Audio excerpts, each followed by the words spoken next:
let me just go straight into the mode.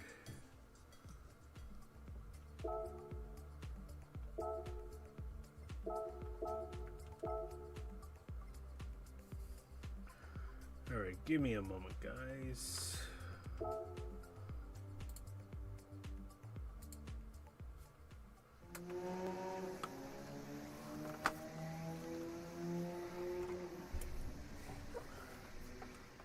Okay. Now we should be good. Oh my goodness. I think that's like the first huge hiccup that I've had while streaming, and come on. My phone doesn't know what the hell's going on as usual.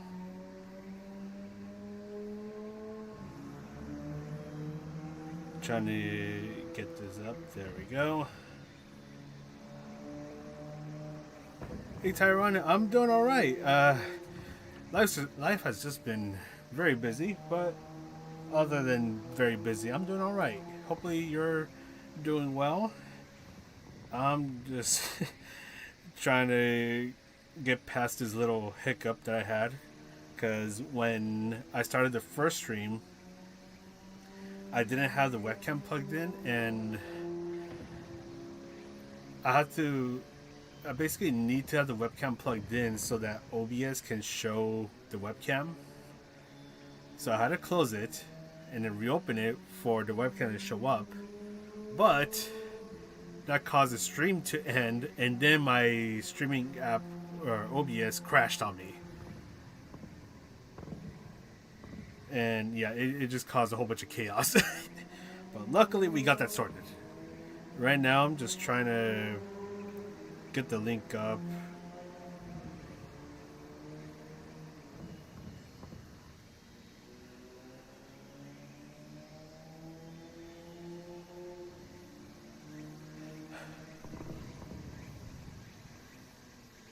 There we go. Whew.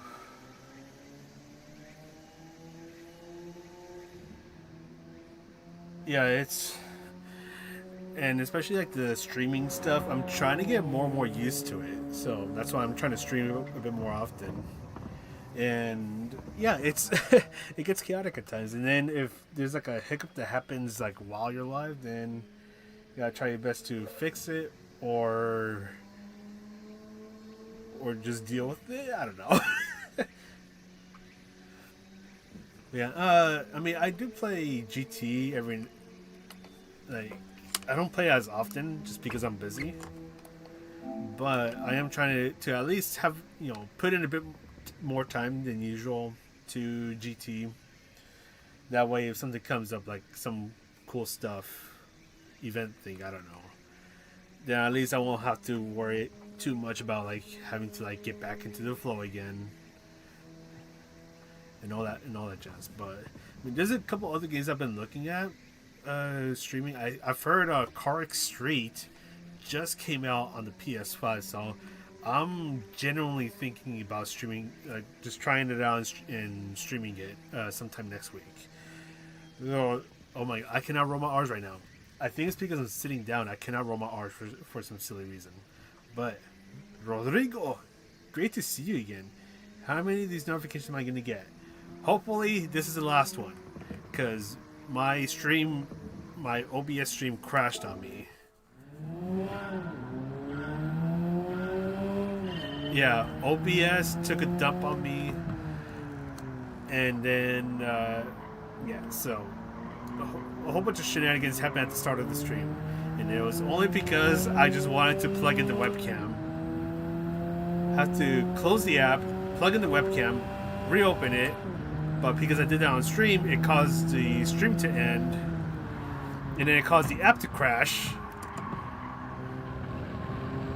So I had to like basically just like tell all the streaming stuff to shut up for a minute, get everything plugged in, tell it that yes, I want to stream this one, and now we're here.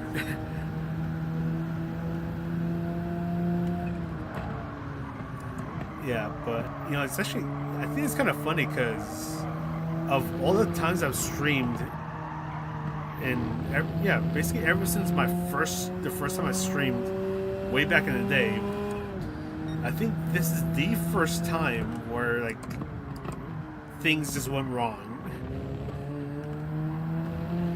which honestly is actually kind of amazing that it took this long before something went crazy wrong. But luckily, the solution was pretty simple. It was just tell everything to stop, and then get the things you needed plugged in, plug it in before you start the stream, and then we're good to go. Anyways, this is my first time dealing with this Laptop Challenge. It is the NISMO R34 Z2 at Kyoto Driving Park Yamayu. It has been a very hot minute since I've been here. So obviously I'm just trying to get used to lower the volume a bit. Trying to get used to everything before I can start pushing. But yeah, I do apologize for the millions of notifications.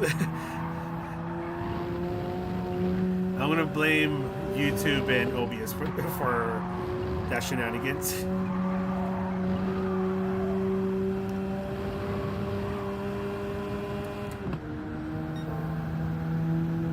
Also, just letting you guys know, I have chat all the way to my right because you guys are in my phone right now, so I can't quite see what you guys are saying. So I have to like pause the game and get the phone out so I can see what you guys are saying. That was a terrible breaking point.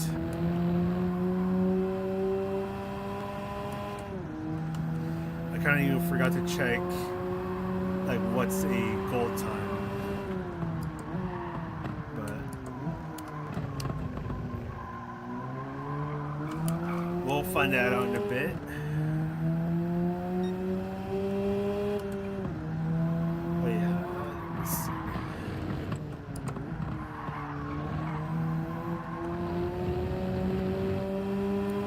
Now I know if OBS decide or my stream decides to just go haywire, I guess restart everything is the answer. Though I'm hoping that I don't have to do that often. Chris, bouncy cover phone. Oh god. I remember trying. Okay, so I did drive this car a bit yesterday. But I drove it at the Nordschleife because I was just curious about how it would drive. The main thing that I got out of this car is that this car definitely loves to whip its tail out quite a bit.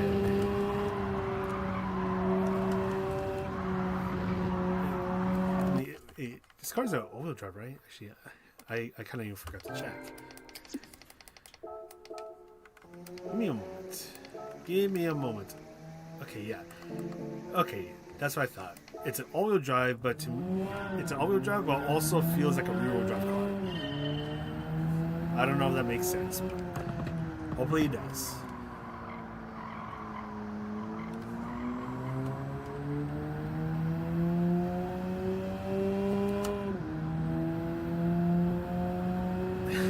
Rodrigo, I'm already losing enough subs as it is. You're only contributing to the problem.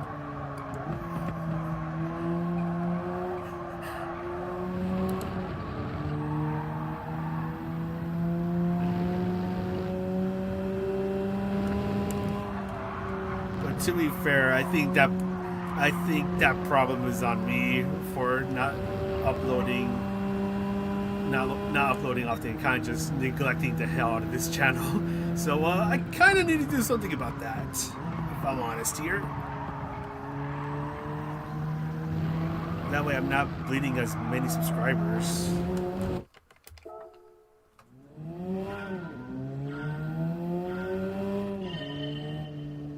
Yeah, but honestly, Like this car, I feel like this car has a bit of an attitude, but I quite like it.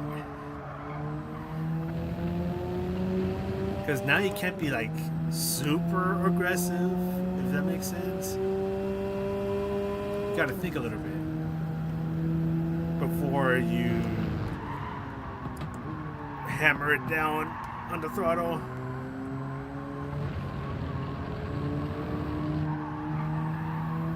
Although the one thing I do wish that this car had was, at least in its stock form, I do wish this car had more front downforce.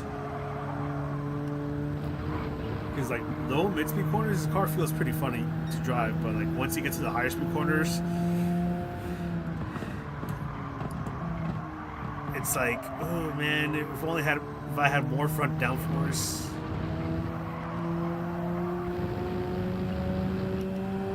Again, I'm talking about it like in its stock form. I know you can modify it, but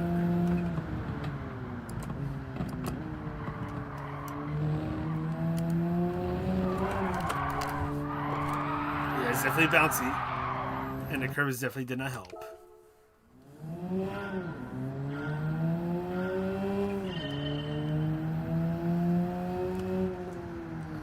You know what this reminds me of?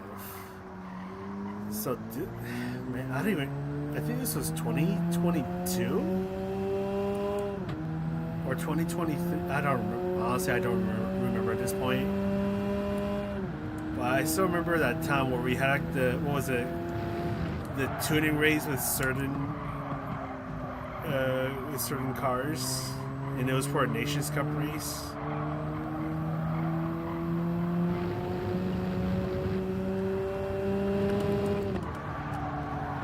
I'm just saying. I just remember that. I'm not gonna lie, it was kind of fun tuning the cars around, especially the Subaru and the Lancer, to try and see like which one of them was faster. And at least from my findings and my tunes, the Subaru was slightly faster, but the Mitsubishi was able to hang on with it.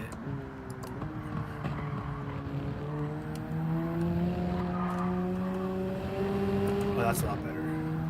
And then I also found out that no matter what you did to the GR Yaris,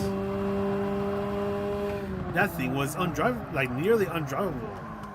And the times that you were able to make it drive, it was slow. Anyways, that was a really terrible turn.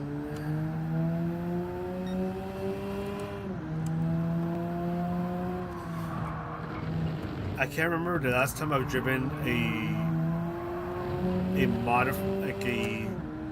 Yaris that I've tuned. So I'm not talking about the stock one, because if we're talking stock Yaris, the last time was at Lake Louise. Like a modified one, I don't remember when was the last time I've driven it. It's 1:46. Still a ways to go. Yeah, honestly.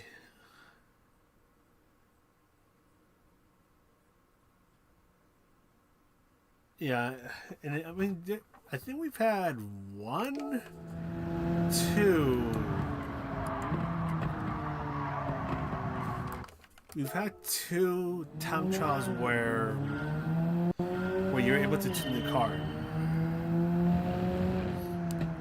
I remember, what was it, the Nordschleife with the NSX and Laguna Seca with the Ford Mustang. I don't think there's a third one. I don't think so.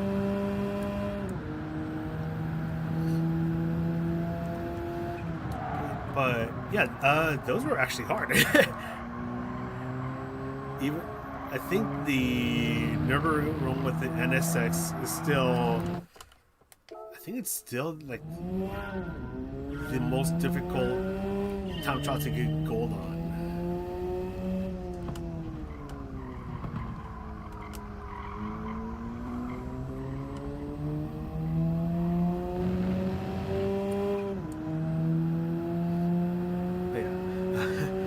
Also not gonna lie about the because I saw about like life being busy and all that. I mean, mean, yeah, things have been busy, but there have also been some really cool things I've been wanting to do for a while. And it's like, yeah, I want to do that. Which sadly means less time for editing and streaming. It also doesn't help that all these things are happening, well, basically this in the summer.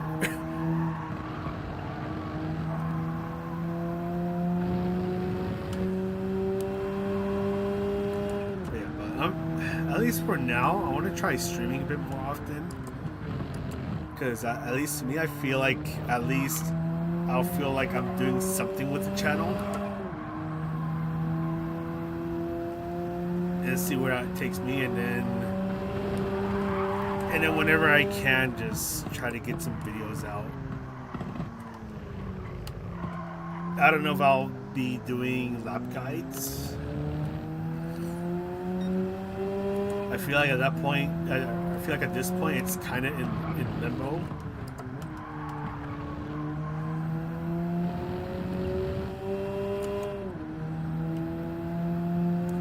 I still might go back to it, but part of the problem is that my timing. I mean, for lack of a better words, by the time I make a guide, it's already Sunday. So it's like, I feel like that video is already irrelevant, if that makes sense.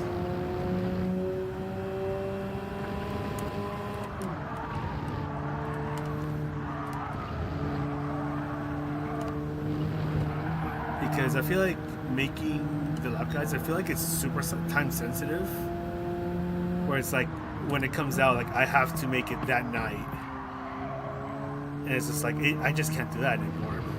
I used to be able to, but now I literally can't.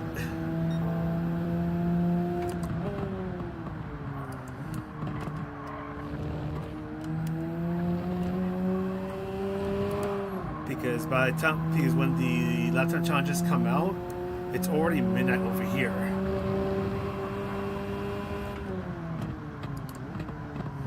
I'm slowing down a bit too early now.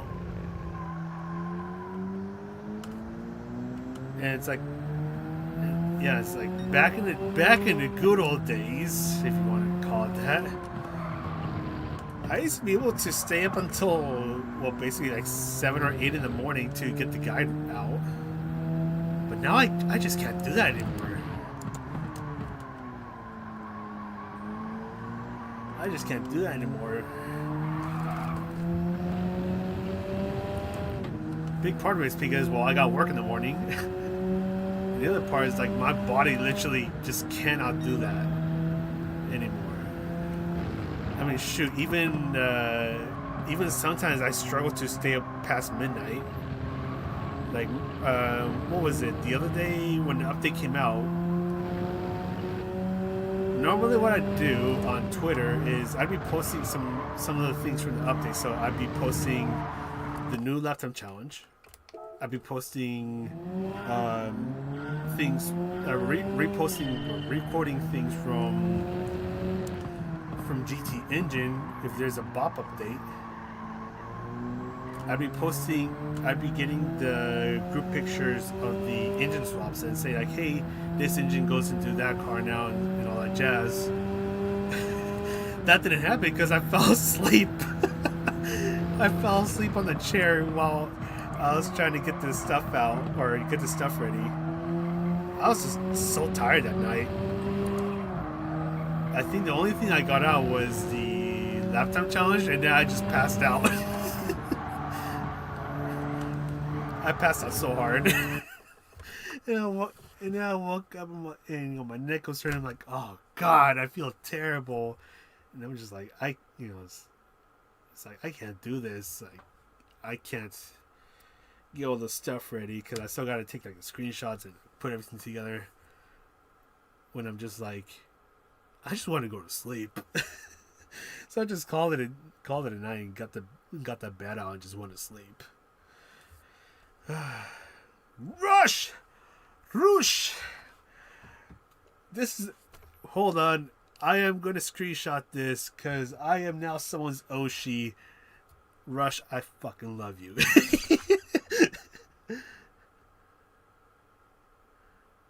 No, yeah. Also, apologies for swearing. I swear every now and then. Yeah.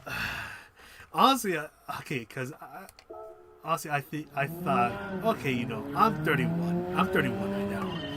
I could still stay up late, and it's like, no, not really. Maybe there's certain times where I can stay up really late, but I feel like I have to prepare for that, or like take a whole bunch of energy drinks, which I'm scared of energy drinks. Because back in uni, I used to be extremely addicted, like dangerously addicted to them, where I was drinking maybe, what was it, like 4 to 6 cans of Monster a day, not including any other sugary stuff that I would take in that day. Yeah, no. I still don't know how I didn't like explode.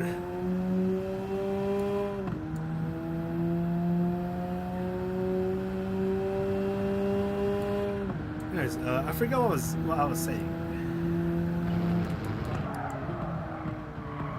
I don't even know. I keep forgetting to check what the time is that I need to try to get to. I haven't set a goal yet. So 42. Oh, we're already in gold. I kind of wonder if I can get into the 43s. If I can get into the 43s, I'll be happy.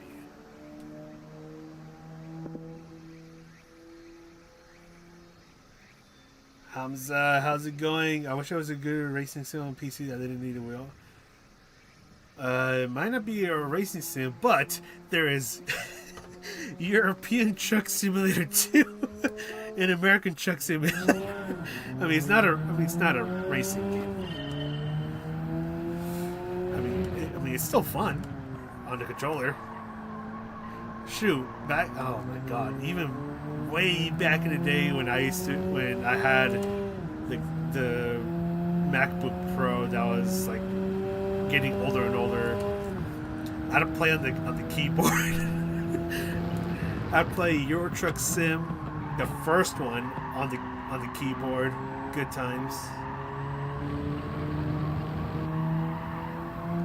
Yeah, but as far as good racing sims on the PC, I'm gonna be honest. I generally don't know, like what are.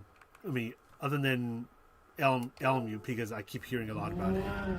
LMU, ACC, iRacing. I know those are probably the top or the better sim racing games on PC, but other than that, I'm clueless.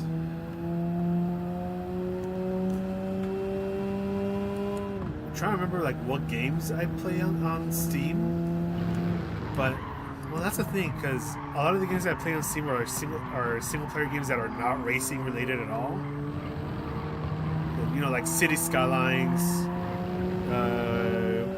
What's it like? Transport Fever 2. So like transportation management games. I have a bit of a thing for that. What else? What is it? I can't remember at the moment.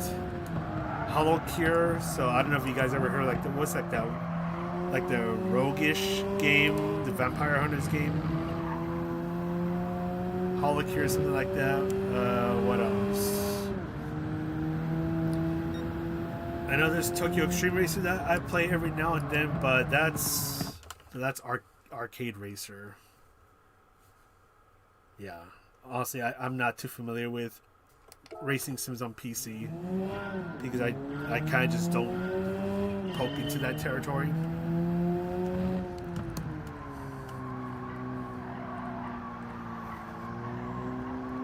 My worry is that if I were to go into iRacing or ACC or LMU. Hopefully, I don't need to like upgrade the setup or like get like a have to get like thousands invest thousands of dollars into setup. I hope this is enough, but I'm scared it won't be.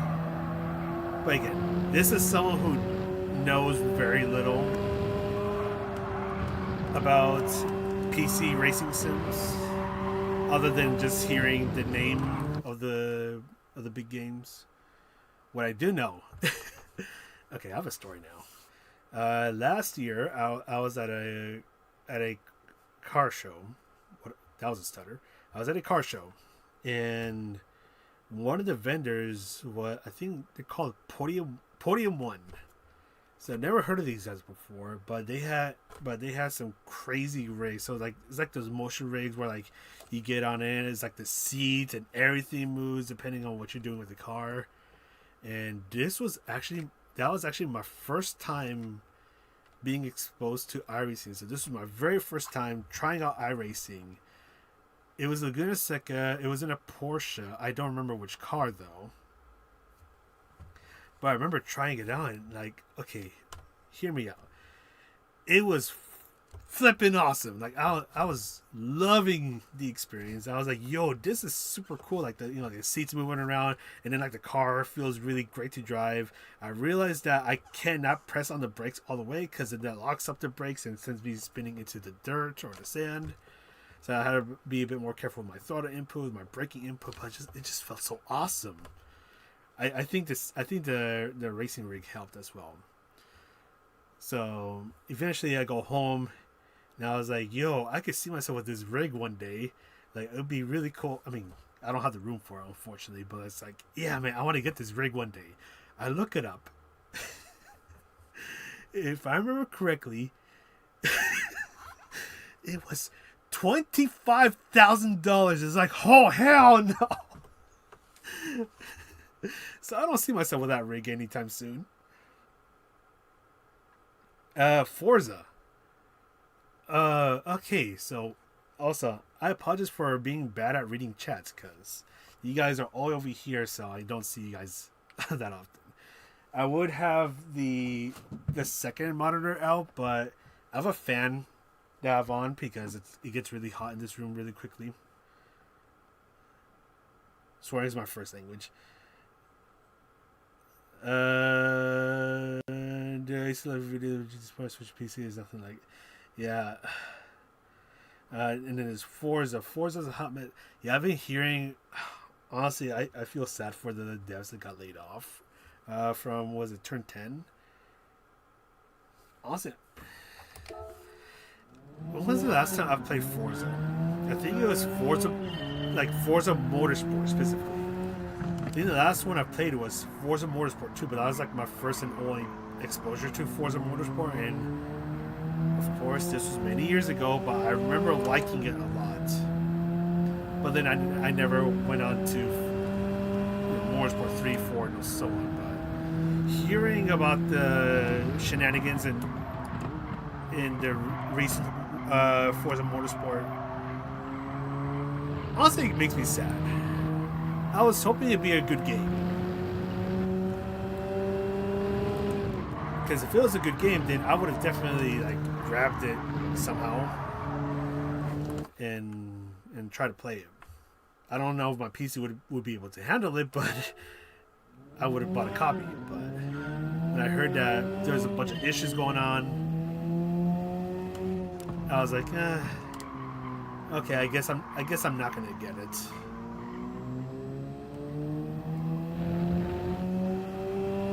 And again, it makes me sad because I really wanted Forza Motorsport to be good.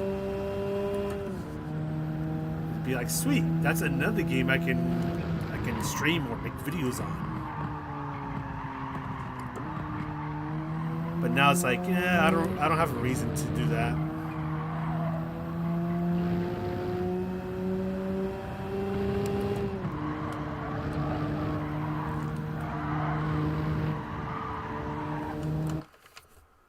I will say, let's just wait until the next Forza game, but unfortunately, I don't think that's sadly going to happen. Yeah, Forza Motor. Hey, I'm used to that. The Crew Mortar Fest. Oh God, the Crew Mortar Fest. I haven't been on that game in a while. All remember from the Crew Mortar Fest, at least in the Gran race, is that if you're able to skip the pileup from in turn number one or like the first sharp turn, you're probably gonna finish high up. All you have to do is just survive that first part, and then you're kind of good to go. Although every now and then you just get really unlucky and get collected in the mess. But like if you have decent pace, then it's possible to break out of the pack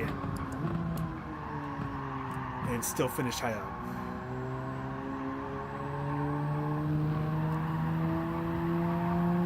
I should probably reconsider downloading the game again and just stream some Gran races, because honestly I kind of miss the chaos. I mean, yeah, it's not a sim racer, it's not a simcade, it's more of an arcade racer, but honestly, arcade races are more my thing.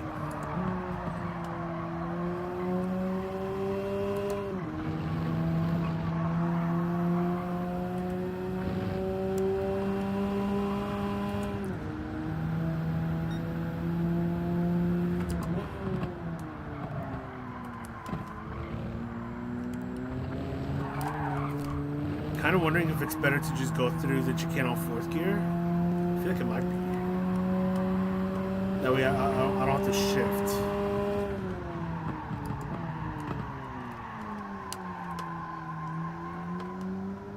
This car loves to plow, as Rodrigo said.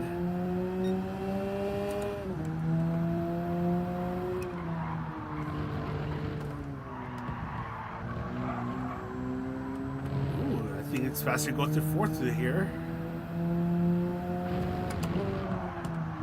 Oh, definitely braked a bit late. Never mind. Okay, the good news is that we're slowly getting there. The other good news is that because tomorrow it's the weekend, I can stay up later. So basically, we're gonna keep going until I hopefully get to 43, or until I literally pass out.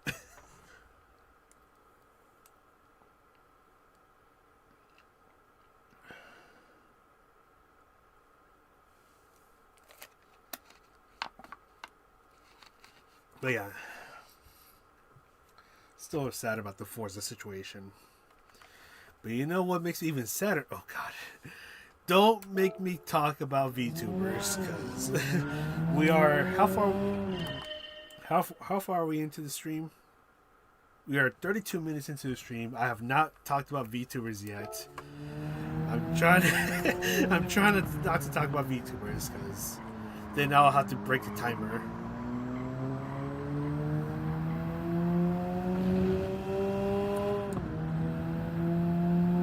Yeah, so don't tempt me to talk about VTubers, because I will go off, especially after what happened this week.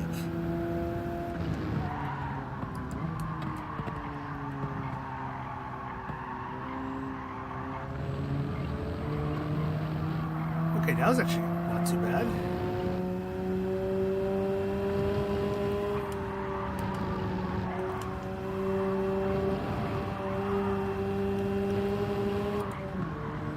I hit the rev limiter.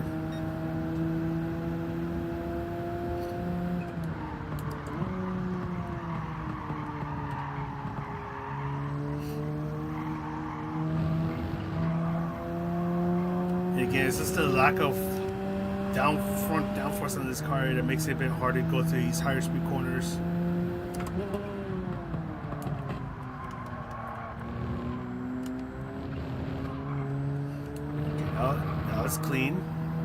Cleaner. Not the cleanest, but cleaner.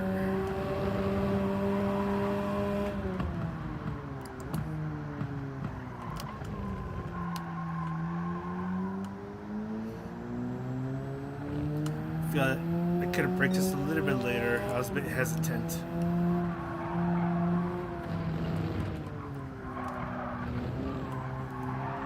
Nope. That was not it, Chief.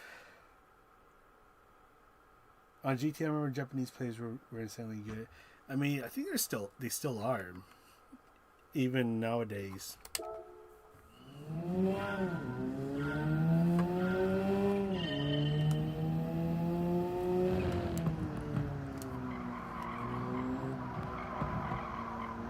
But you still got some, at least in terms of GT World Series. You also have some of the European people that are insanely good. Or Mr. Killian. Some of his pace was insanity.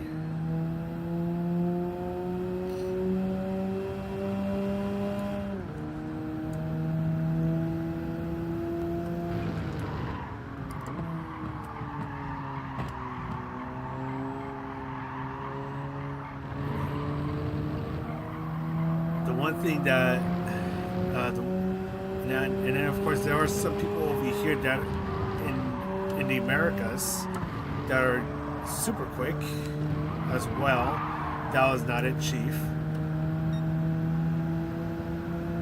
Of course, whenever Igor shows up, you're definitely going to be in for a challenge. Defy or Defson, he's still pretty fast. Rodrigo, he's fast.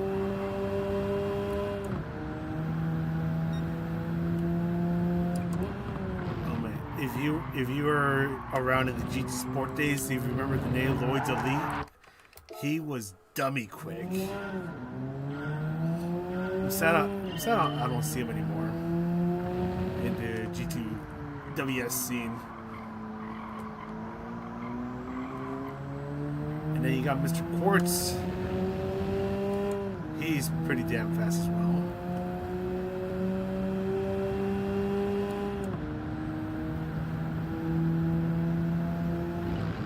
There's still quite a few of us that are pretty quick.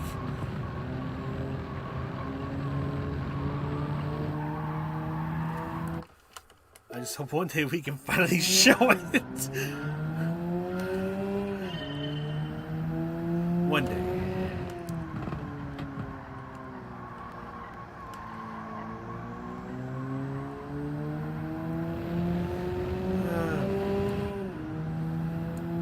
So can't imagine what it's like to have all that pressure on you on a GT World Series event. It must be terrifying.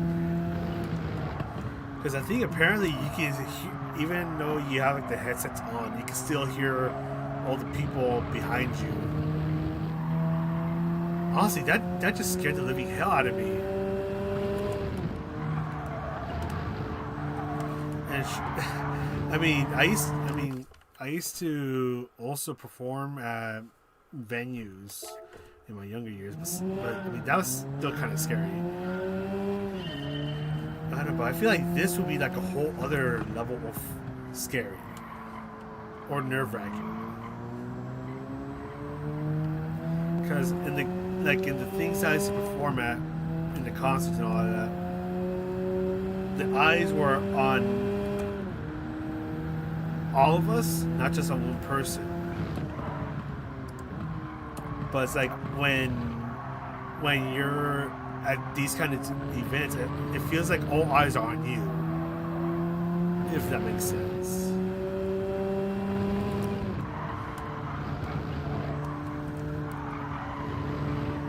I feel like I just have like a massive panic attack, honestly. It's probably a good thing that I didn't qualify to any of the events, especially the Porsche Esports events. I feel like I'd have a panic attack.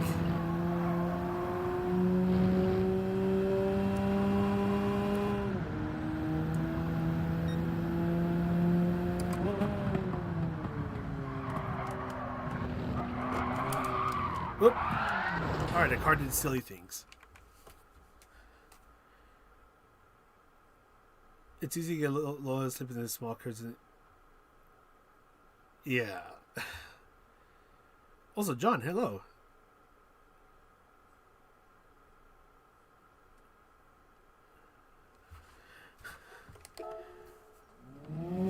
It's good to see you. Hopefully you're doing well. But it was like...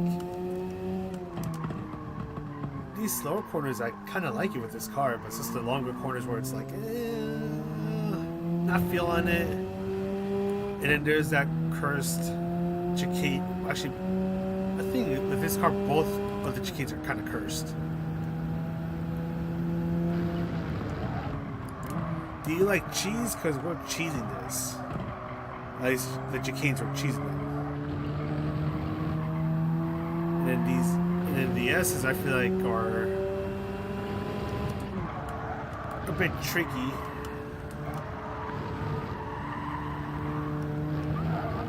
I don't like that bounciness.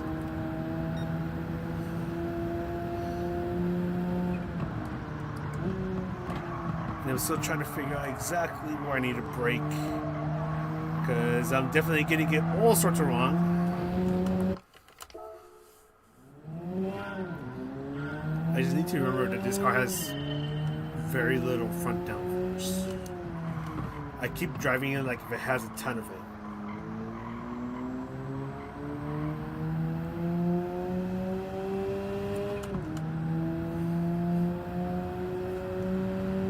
Anyone that wonders what the heck I'm doing, this is the new laptop challenge. It's the NISMO R34 Z-Tune at Kyoto Driving Park Yamagiwa. You have, what's it, 13 days to try to get a gold on this laptop challenge to get 2 million credits. It's also a great time to test drive this car because you can rent one and find out if this car is something you want to add to your collection, because this car costs 3 million credits.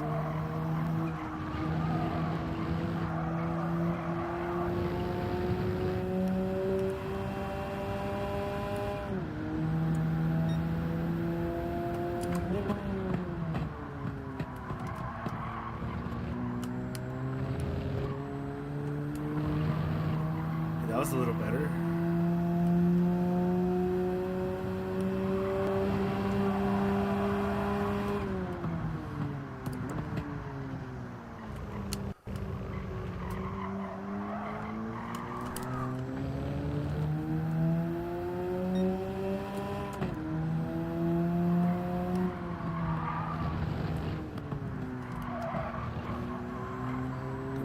That was a little cleaner. A little.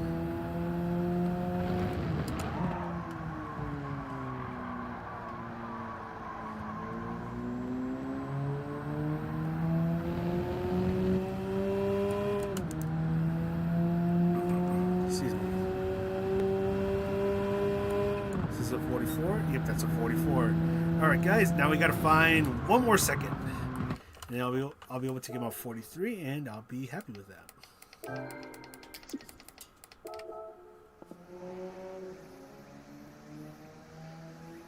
Yeah, apparently the one sold in real life for $2 million, apparently.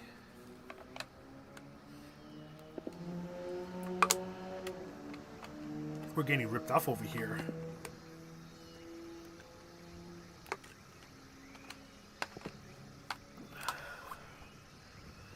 That reminds me. Speaking of car values. Man. Car week. So there's an auction house that I'm planning on going to during car week. And they're going to be auctioning off a McLaren F1. And apparently it's probably going to be worth at least $23 million, which is nuts.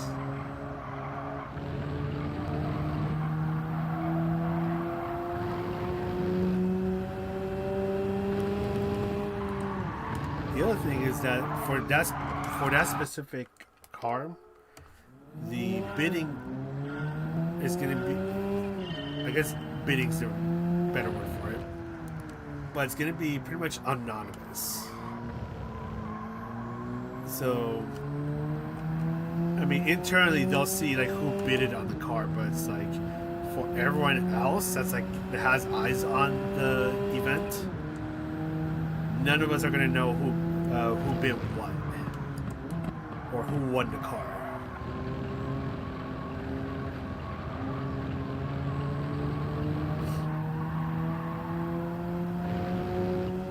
Then that same auction house, they have a Ferrari F40 LM that they're gonna auction off. I think they say that one's gonna go for $8 million. This is crazy. I wish I had that kind of money.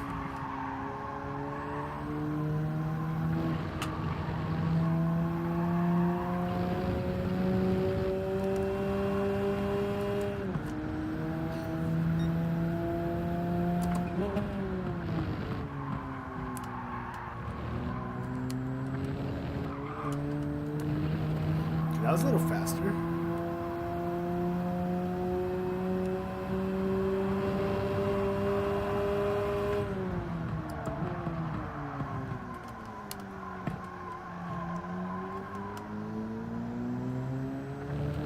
I think I went a little too slow, so I just bogged right there.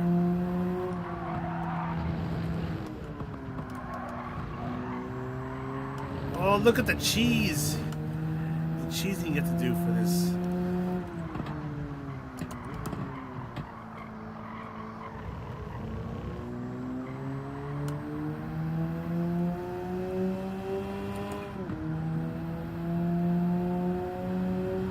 That should probably be a point, maybe a 0.6. That's a 0.6. All right, we're doing good. Now we got to find 6/10. Videos. Okay, I want to make a video. What do you call it? Like a vlog? I want to try to see if I can get a vlog going. The cool thing is that this phone has a lot of memory. I think it's a 500 gig. So what I can probably do is I clear everything out of my phone. That way I can maximize how much space I have and then just go crazy recording. The other cool thing is that this phone can record in 4K. I don't know if I want to record in 4K just because I'll probably eat up a lot of space and probably kill my battery really quickly. So I might do, what's it called? Like 1440p? What do we have here? You know what? Let me check. Give me a moment. So we have, yes, it has HD, Full HD, Ultra HD, and 8K. Is that seriously? Am I seriously reading that? 8K? God damn. I might just try, because this is Full HD. That's probably 1440p. 60 frames a second. I could probably do that. Yeah, and then I also have I have a little tripod coming in for the phone, because what I want to do, because I definitely don't want to get a GoPro, because for most of the days at Car Week I'm going to be going by myself. So in the passenger seat, I'm just going to put the tripod there, put the camera there, and hope for the best that doesn't keep falling over. It's going to be a very interesting it's going to be a very interesting little experience, because I definitely don't have the money for the GoPro.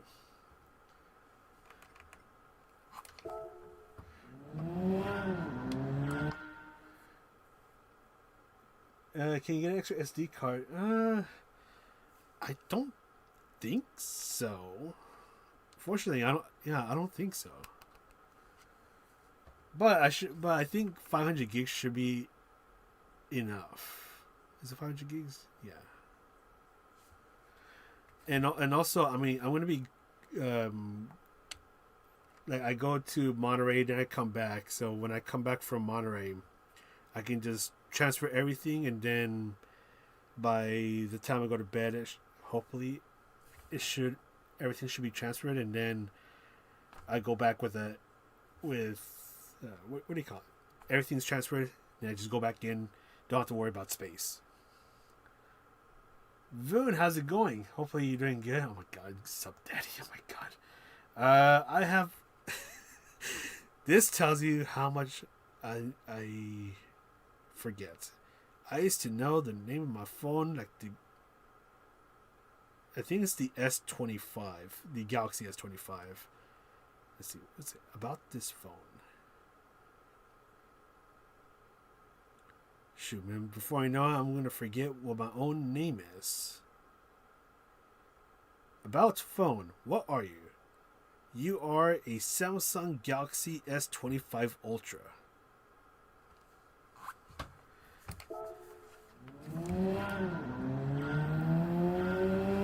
I was able to get it traded in because I had the S22. Got it traded in, so I was able to get it for a lot less.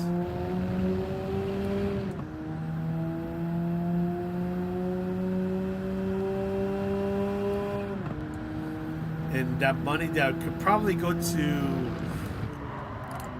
a GoPro, part of it's going to a new PC, and part of it is going to anime figures. Then the other thing is that outside of Car Week, I don't really see myself using the GoPro.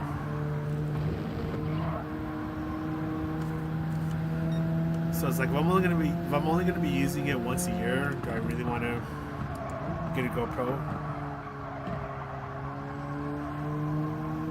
What I will definitely be taking with me is the camera, because I love taking pictures of cars.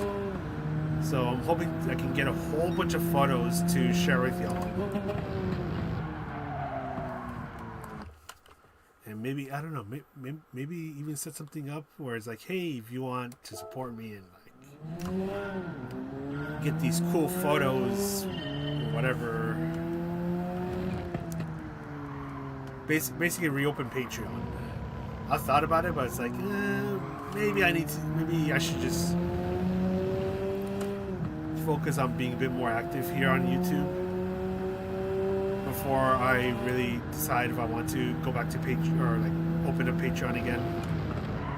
For those who don't know, I used to have a Patreon, but then I closed it down. Well, maybe I don't know if close it down is the right word, but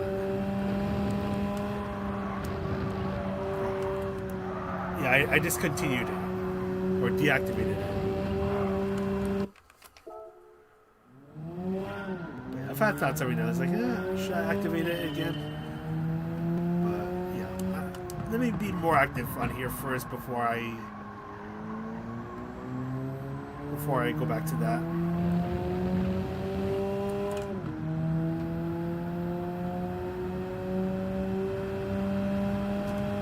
Yeah.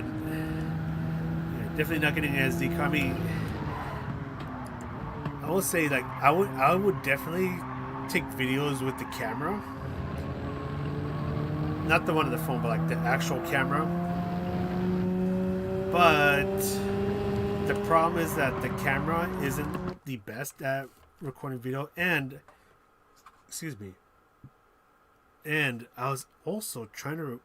So this is a few months ago. I was trying to record something, and the problem is that the autofocus is not that great. So, and what was I doing? I think I was like trying to like build something. So I had the tripod next. So pretend this is a table. I was working on something, and I wanted to show that I'm building something, right? So I had the tripod next to me.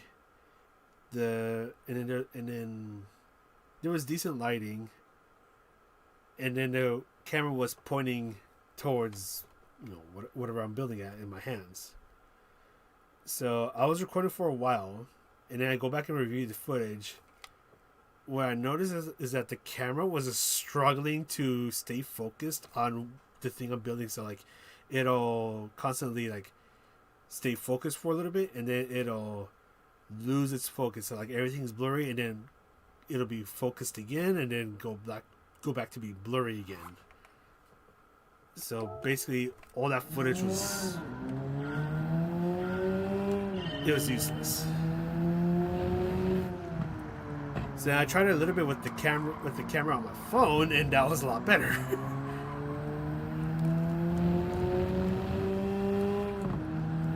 So when I go to Car Week, I'm going to be walking around with that. Well, actually, the other thing is that this tripod can also collapse to be a selfie stick, so like a really short selfie stick, not like the obnoxiously long one, but like a short one. So I could probably do that as well. But yeah, I'm gonna be using the phone to record the videos because I'm definitely gonna be walking around quite a bit.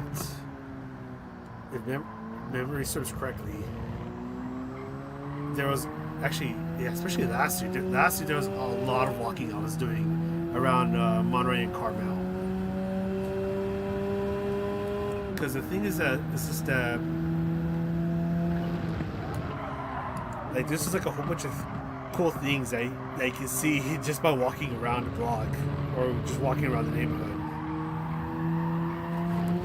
That, and there's certain parking areas that I know where there's a good chance if I get there pretty early, I can just park there, and then I can just walk around for pretty much the entire day. Randy, how's it going? Hopefully you're doing well. The S35 is a beat. I've heard that. Yeah. Well, honestly, when I was getting the new phone, I was just like, I just want a phone that has a lot more memory or a lot more storage. So then that one popped into mind.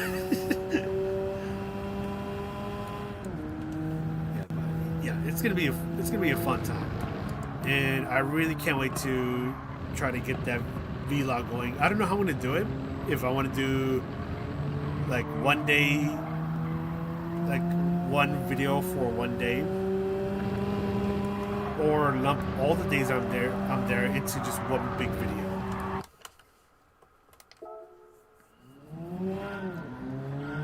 However, what kind of does suck is that I'm not going to be there at nighttime because I hear that there's also some crazy cool things that show up at night. But by the time it's night, I'm already back home.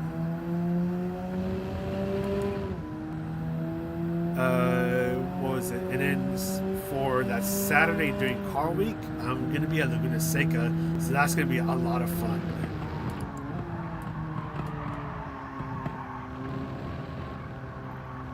I've been looking at the entry list, so the cars that are going to be showing up for the races. They have a Mazda 767B that's going to be there, so I'm looking forward to seeing it, and hopefully I get to hear his Dorito chip engine.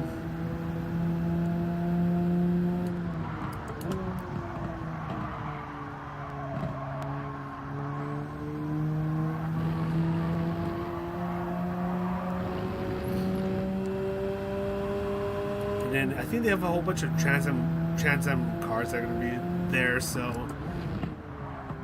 probably going to make my tinnitus worse, but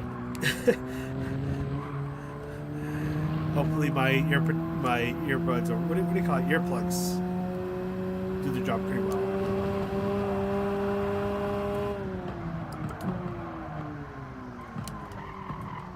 Yeah, even my dad, he's going to be bringing some, what do you call it, the headsets that cancel out sound, or that I don't know what the word he used, but basically it reduces the noise. But he's gonna be bringing some of those from his workplace because I was telling him that there's gonna be Trans Am cars there.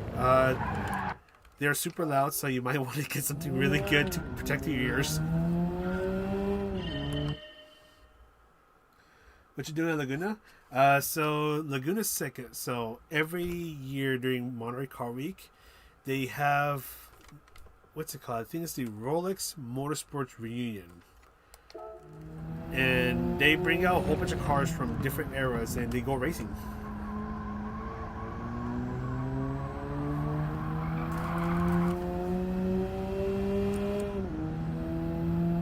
So and it is like different categories that these cars are going to be entering in. So there's a category where there's cars from, what's it, like from the 1910s that are going to go out and race. There's cars from the 1930s. I think cars from the 1930s. Cars from the 1950s, 1960s. And a whole bunch of race cars from different eras that are just going to go out there and race.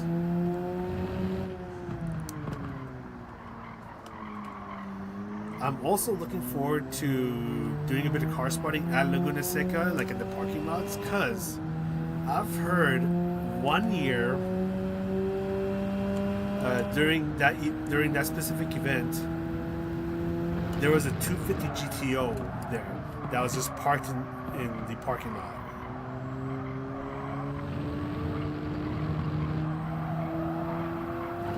Which is crazy. Like, just imagine, you get out of your car, you're starting to make your way to the racetrack, and you see a $40 million car just chilling right there.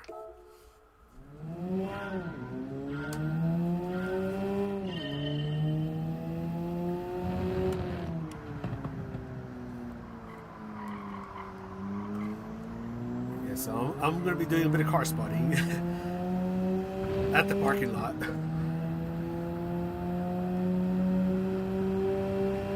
Except a bit of a problem is that there's multiple parking lots at Laguna Seca. So I'm going to be doing quite a bit of car spotting.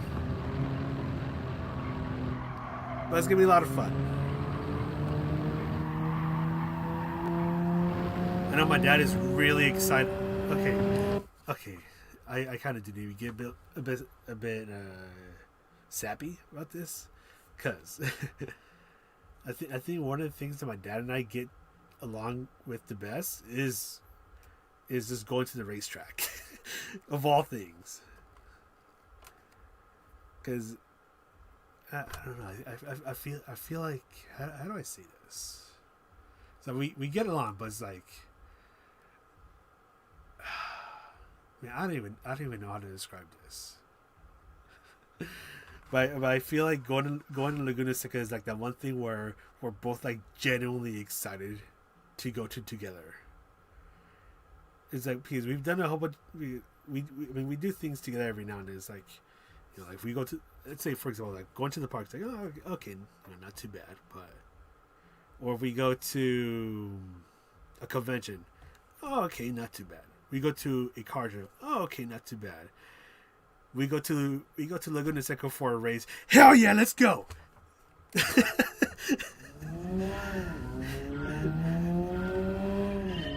Yeah, I don't know how else to describe it. It's like one of those things where we are we visibly make it. We visibly show each other that we're excited for something.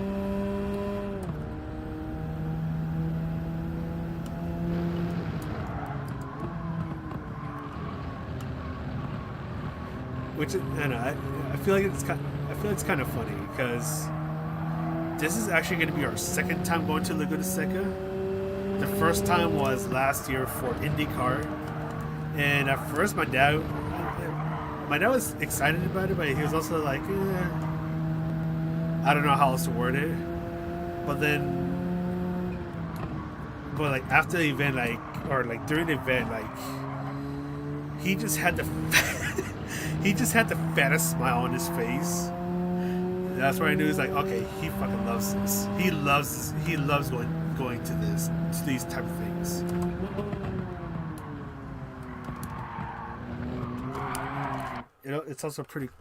It's also quite convenient that the day that we're going to Laguna Seca is on his birthday, so it's a pretty cool birthday present for him.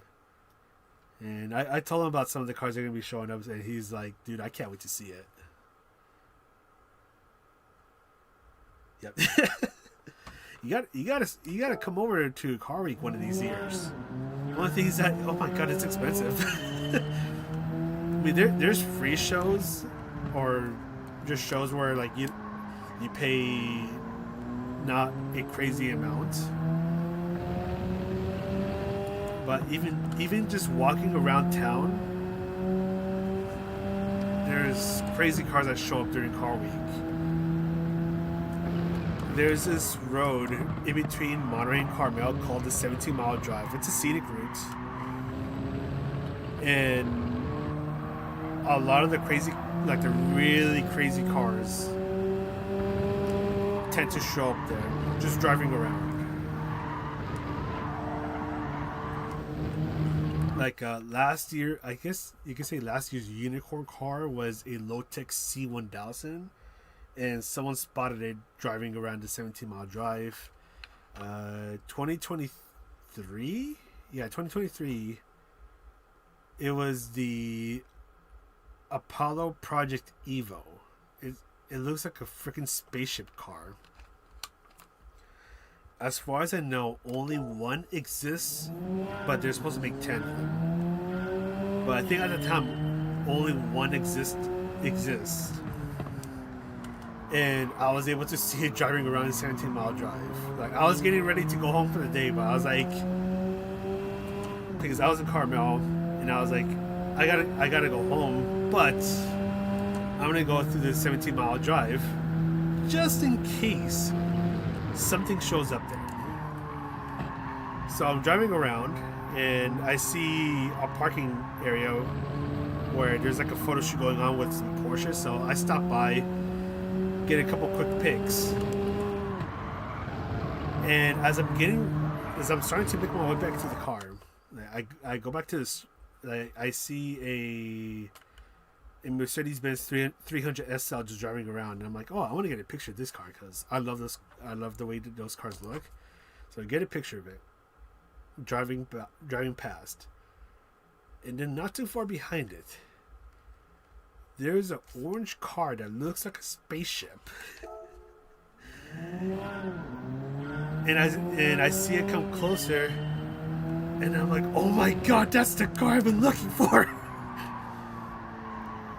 So I was able to get some pictures of it. Just driving past. And yeah, it was crazy. You Books, how's it going?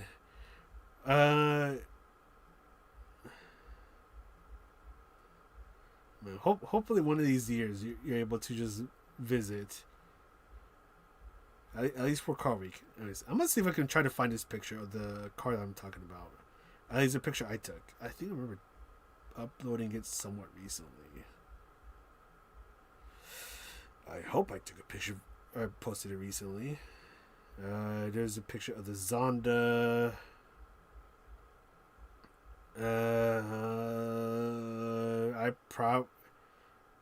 It's probably from a while back, if I'm honest. So I'd probably have to look ages to find a picture of it.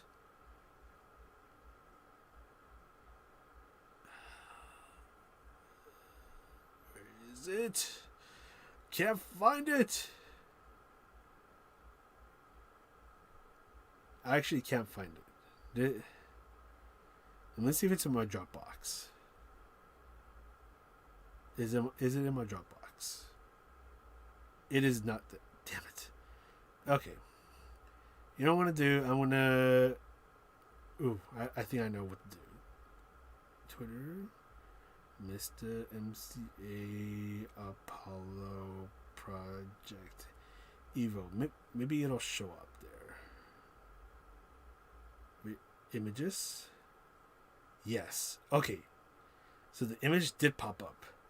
What I'm gonna do, view image, I'm gonna copy the image link. Actually, give me a moment. Copy the image link, and then I'm gonna post it here on chat. Let me know if you guys are able to see this. So this should take you directly to the image, so you don't have to worry about logging on to Twitter or whatever. I'd have you visit. Damn, that sucks. It's a shame. Yeah, dude, that really sucks. Damn. Damn, I'm sorry to hear that.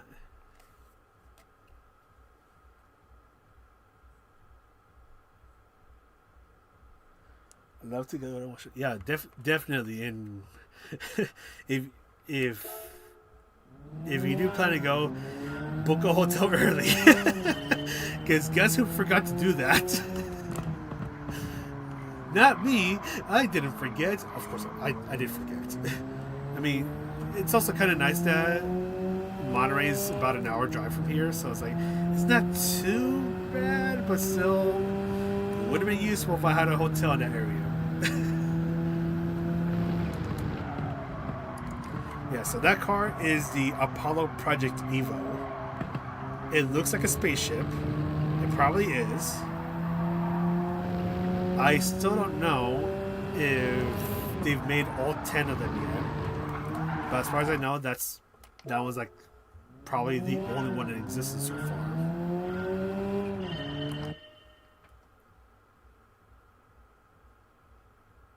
Look, I've only got my dumbest. Oh shoot. Uh-oh. Uh-oh.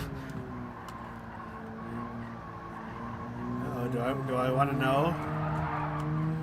Do I want to know? No, I don't. No, I don't want to know. I don't want to know.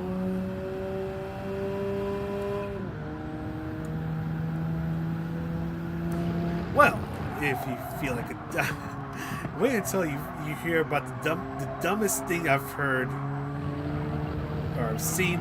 Never mind. Never mind. I'm not gonna go into the topic because it involves VTubers.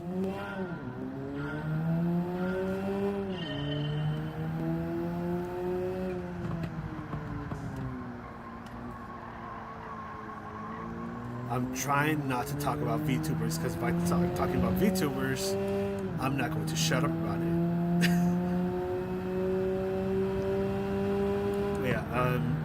Yeah, so the Project Evo, saw it driving around that day, and it was just insanity. So I was just fangirling so hard after I saw it.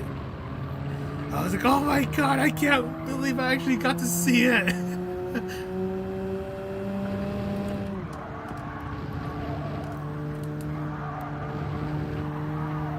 Which makes me wonder what's going to be the unicorn car for this year's Monterey Car Week. I actually don't know yet. I was trying to see if anyone knows. Wow, this is a terrible turn. This is a terrible turn. Anyways. Yeah, so I was looking around Instagram because surprisingly, Instagram kind of gives us some useful information about Car Week. Kind of. At least in the past years. I think it's still probably a bit too soon because I was looking around the other day and I didn't find anything. I only found pictures of like things that are going to happen at Car Week, like the events. But it's like, I mean, that's cool, but I want to see like if there's like a very rare car, like a unicorn car that's going to show up there. But I haven't seen anything yet. So I'll probably have to like check Instagram every couple of days to see if someone knows something about it.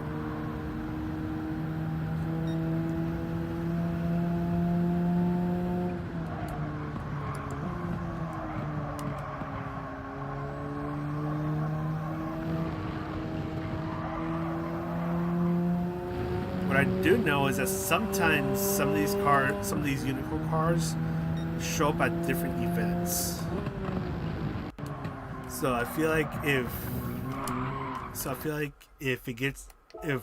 an event organizer announces that that car's going to be there, then that's probably going to be the best way to know. But as far as I know, haven't heard anything yet. What am I doing? What am I doing? Consumer, how's it going? Hope you've been doing well. Definitely had fun in the meantime. 3 million credits. Yeah. Maybe it's sad that this car doesn't have that much front downforce, at least in its stock configuration. I wish it had more. I feel like it would have been a lot more fun. I mean, honestly, I still like this car, how it drives, but I feel like if I had a bit more front downforce, it would have been a lot better.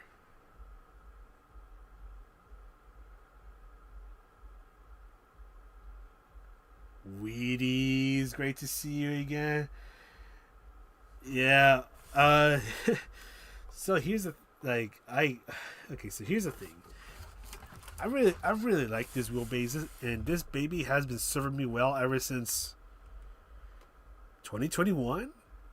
And this thing still runs like a champ. And I hope it lasts until the end of time. Because problem number one is that if I want an upgrade or something happens to this, I'd probably have to change over to like a direct drive, like the Fanatec DD. I don't think this rig will be able to handle it. And first of all, this rig is old. It's I think this rig is like 5 years old. I'm surprised this rig is still holding up after so many years. I mean, this thing is slowly falling. I kind of wonder if I could show this. I got it. Okay, I'm gonna see if I can show this to you guys. So the thing is that even though this rig, generally speaking, is still holding up well, it is slowly disintegrating or breaking down. The biggest issue so far has to do with, I don't know what you call the foot rail. Okay, I want to bring this down. Give me a moment. Here, look at Yumi in the meantime while I try to figure this out. Okay, so this has been falling apart. Like, this part right here doesn't work anymore.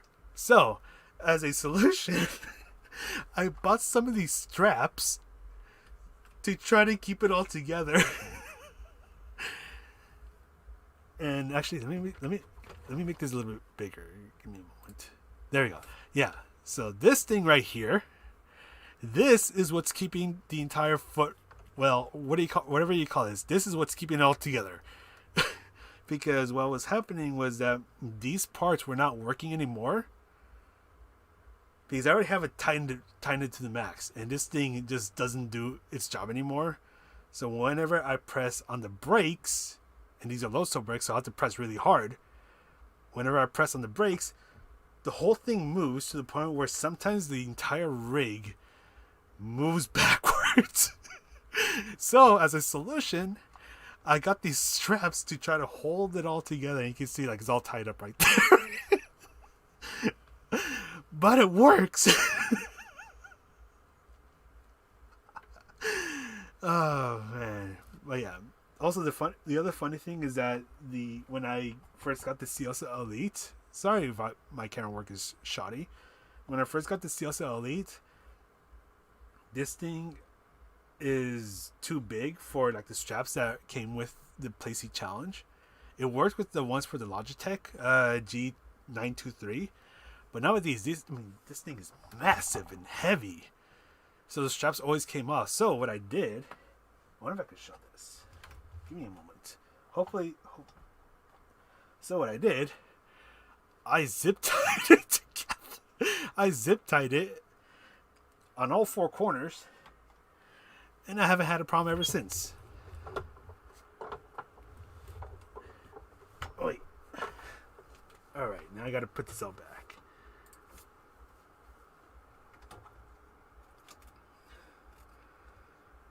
So, welcome to my battle station setup where everything's falling apart. And it's holding together by hopes and dreams. Because, honestly, because when that issue started happening, I was genuinely worried. I was like, oh my god, is this finally time we have to get a new rig? Because I think, how much do these things go for? Like $250 minimum. And I need one that is kind of portable because, well, guess what? I don't have space. I can't get a 70 permanent setup. I can't get a permanent setup because, again, I have no room. Where the hell am I going to sleep? Because I sleep on the floor. Believe it or not. Anyways. So this is the best thing that's working for me. When I had the Logitech G923 or whatever it is, this rig was a lot better because I used to be able to completely fold it up. But because this thing is so chunky, I can't fold it up all the way. I can only fold up the foot area, but that's as far as I can go, and then I just push it somewhere. So when that issue started happening, I was like, oh my god, is this time where I have to actually get a new rig? It's going to be expensive. I don't want to pay that much money. So then I started thinking, like, okay, what can I do? And then that's when I remembered the straps. I was like, okay, I'm going to spend $10 on these straps, and I hope it works. And those $10 have been so useful. It has actually been working. So now I can keep using this rig for a while to come. I have an office chair held in place with 2 rubber door stops. Whenever. Oh my god, that's amazing! You know what? Oh my god, I don't know if you guys remember this. Have you guys seen my original setup? If you think this is bad, I mean, let's be honest. This is still pretty decent. Like, this is still pretty good, but my original setup was oh my god. I'm gonna have to find the original video so I could get a couple of screenshots. But imagine this. The monitor is on one of those carts. The monitor is on a cart. The keyboard is on a cart below it. If I want to use the wheel to play Gran Turismo, that's also on a cart, but it was modified so like there's like a little platform that I can pull out and then put the Logitech on it and then just clamp it down. The pedals were on the bottom of the cart. I don't even know. Oh, I think the car had wheels, so like I think I had brakes on it, but it was also against the wall or like the bookshelf, so it wasn't moving anywhere. My racing seat was an office chair, but the way I had it was that, believe it or not, I used to have a bed. So what I do, like there's like pretend here. Do I have anything? Pretend this is like the railing of the bed and like it sticks up right here. What I'd do, I'd get one of the legs of the office chair and hook it up right here. That way it doesn't move at all. That was my first setup. It might be a little hard to imagine because it's like a really weird and ghetto setup, but it works. Oh my god. It worked for a while until the cart disintegrated. I probably have a video of it somewhere on my YouTube, but I don't know. I'll have to find it. I mean, shoot, man. I think that video was back in 2020. I need to make like a new video about my current setup. First, I need to probably clean my room. Because I cleaned my room like 2 weeks ago and it's already a mess again. I'm a messy person.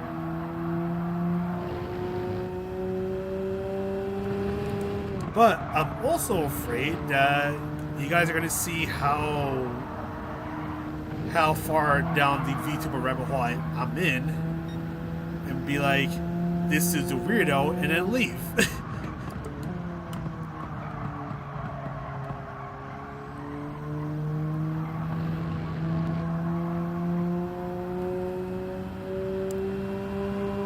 I'll read your guys' chat in a moment. Let me just try to complete this lap.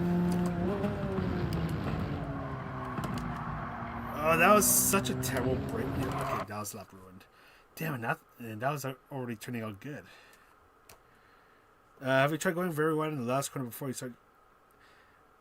Yeah, Christian, actually, that's a good idea. I keep forgetting to do that. You basically, yeah, it's basically a rocket cradle, except just by hooking the leg to the bed frame or whatever you want it, the bed legs. It was very sturdy. But yeah, it was a very interesting setup. And that's the other thing about the old setup was that I had to be very careful about pushing it forward, because if I push it forward, the whole platform moves forward with the wheel. That's probably why. Because I have a very bad habit of pulling the wheel. That's probably where I got the habit from, because with the old setup, I had to constantly pull on the wheel to make sure that it doesn't shift forward. And with this rig, I kind of noticed I kind of pull it towards me. And I remember one time where I think it was like for a Porsche Esports Cup, when I did like the offline time trial. When I went there, the guy noticed I was pulling it a lot. He was starting to kind of say, hey, "Why do you pull it? Why do you pull on the wheel so hard?" I'm like, honestly, I don't know. But now I know. Oh man. But yeah, no, I gotta clean my room. Honestly, I don't have much space in this room, and with the mess, then I have even less room, so I gotta clean it up. This is why having PS. Honestly, I've thought about getting the PSVR 2, but it's like I'm only gonna use it for this game. But then the other thing is like, how often am I gonna use the PSVR 2? So that's why I've been. I mean, as much as I get tempted to buy the PSVR 2, at the same time, it's like, do I see myself using it for a long time? It's like, not really. So, yeah, honestly, I don't see myself getting a PSVR 2 for a long time. I think it's even cheaper nowadays, but it's like still, it's like, no.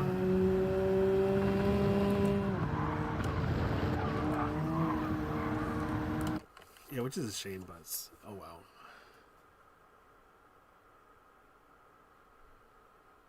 If an iRacing champ uses a G20, Ayo, that's awesome.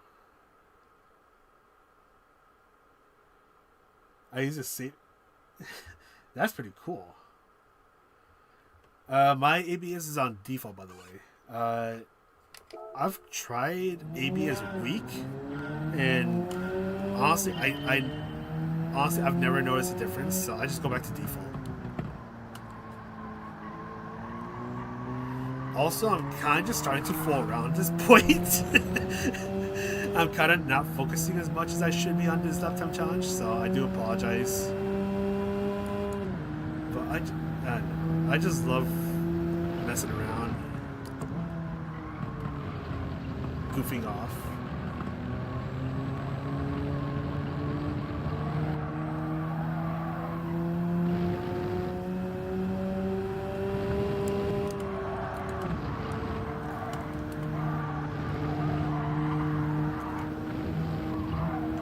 Oh, that's risky. Ah, oh, damn. Thought I had it. I thought I had it. Paid £600. Jeez. Yeah. That's the thing. Is like,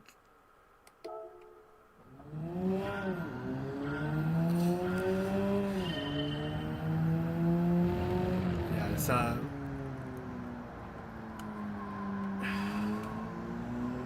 if it ends up being, if I end up finding one for like super cheap, like new or almost or like new, then I'll seriously consider it. But for now, it's like,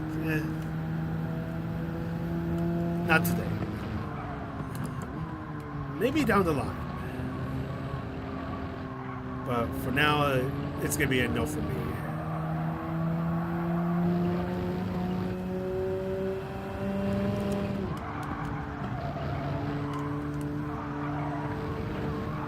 Oh, that's a much better turn right there.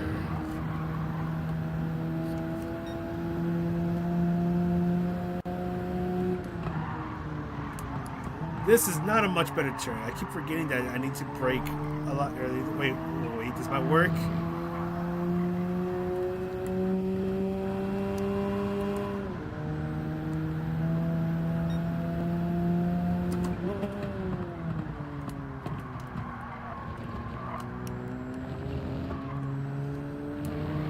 I'm just scared of the car wanting to bounce like crazy there.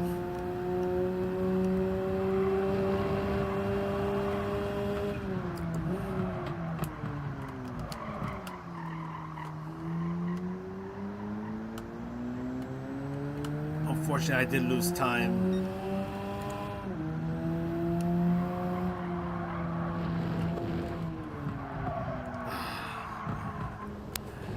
I was thinking about it, I was like, maybe using braking and throttle will work, but I messed it up.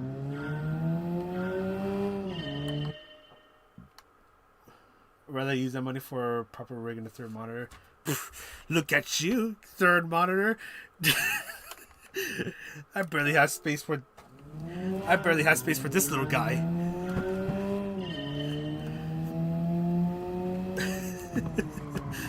Sorry.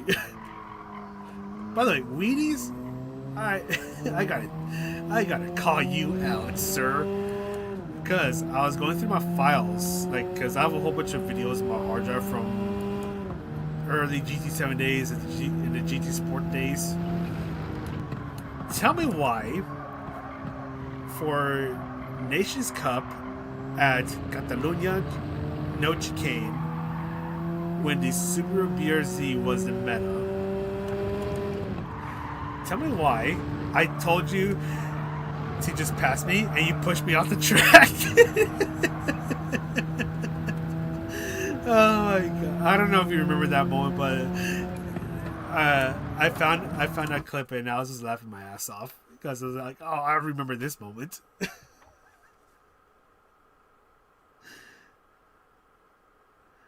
I don't know, I feel like I have more control. Yeah. Okay, I feel like the ABS thing varies person to person because I hear some people say like ABS weak helps a lot for them, but like for me, it feels the same. I don't know. Maybe it's just a me thing.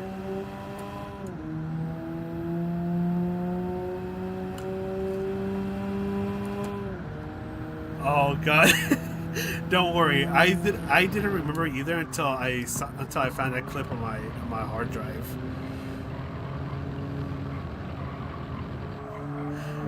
It was during qualifying, and I think we were on an outlap, and I saw you pulling up, so I was like, okay, yeah, Wheaties, go ahead and pass me, and we go through, I think it was like turn number 2 or turn number 3 together, and then you just pushed me off the track.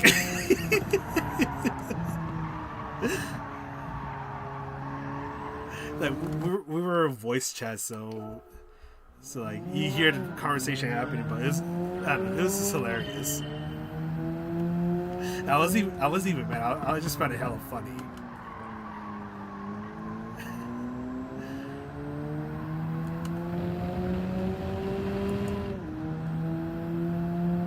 Oh man, those were the days where if you had a 100% tire wear, like your car just basically dies.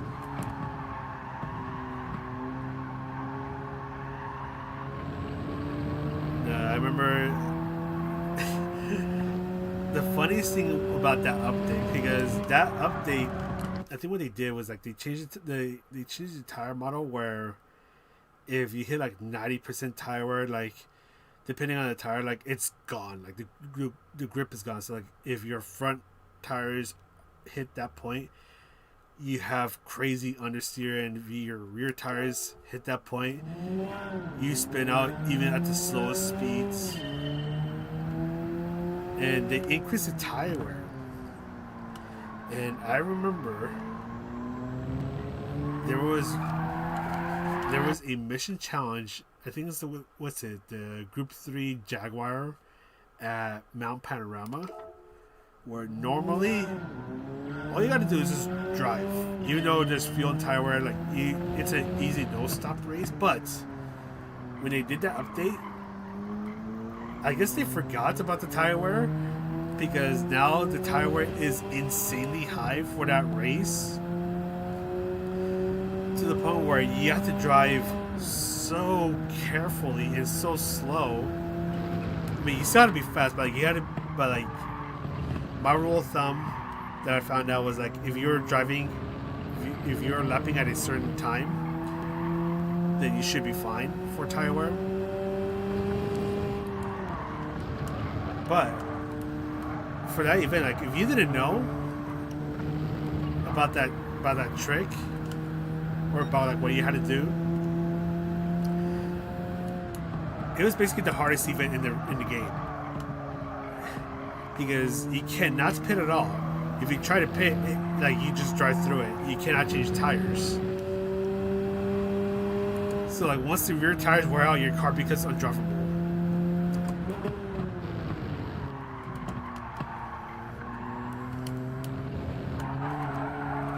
Yeah, but I mean, PD found out about it and then they patched it like a week or two later. But I remember trying it out and I was like, holy moly. Like, I feel bad for the people that don't know about what you actually have to do to survive that race. Because that should normally that's an easy race. You just gotta drive fast, but for a short time that race was it was extremely hard. Good times.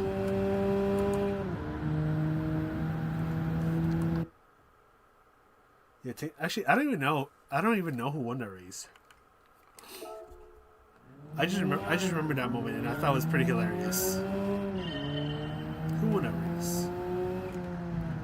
It might have actually. I don't think it was Wheaties that won the race. I think Wheaties had podium, but I think it was Stagger that won that race. Yeah, I think it was Stagger. Unless if I'm getting the time slots mixed up, because I remember doing multiple time slots for that round for some reason. Also, I don't know if I saw Grove. Grove, is that you? I need to look at chat. Grove, is that you? Grove, how's it going? Okay, yeah, it's probably a different time slot. Because I think we still have multiple time slots. My nose is itchy. I don't have a tissue. Damn it.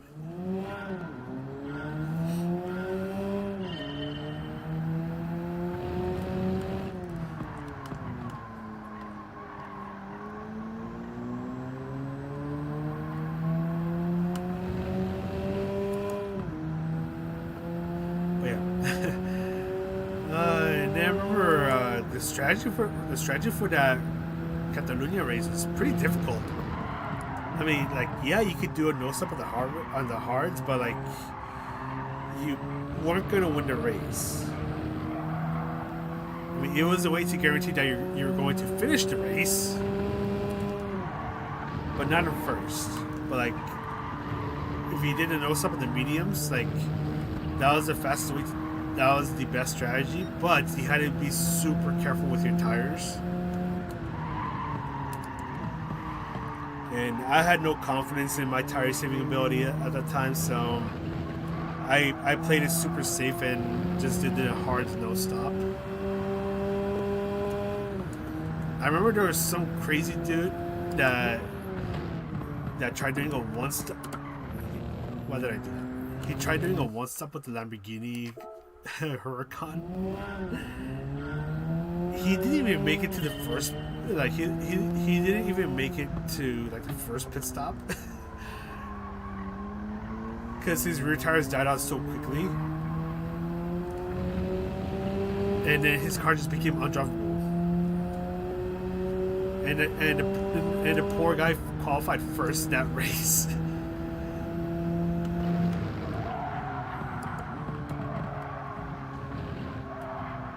Sadly, I do not have a a clip of that race, but I still remember that moment very vividly.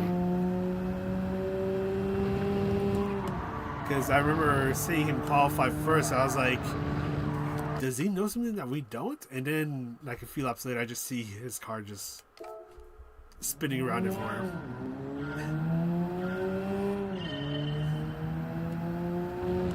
Crazy times.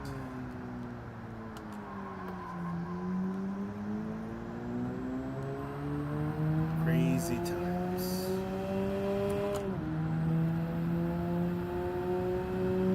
Yeah, with that terrible tire wear. Yeah, straight is basically probably in sport mode. Yeah, yeah. Honestly, yeah, that is true. I wouldn't mind doing a little bit of fuel saving, where it's like if there's a strategy where or a race where fuel saving a little bit or doing a splash and dash are both viable, that'd be pretty dope. But knowing PD, they're gonna do something really silly and make the fuel multipliers so crazy high that you have to fuel save.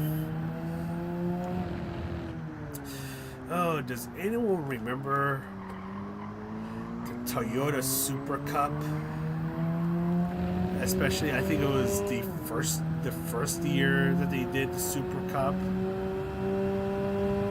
where nearly every single round was a big fuel saving race.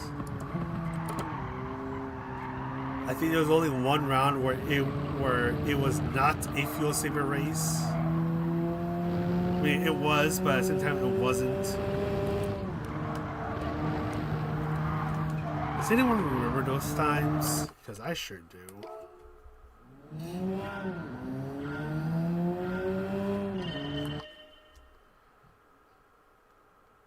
Oh, good, Wheaties. Great to see you. Hopefully you've been doing well and have a good rest of your night.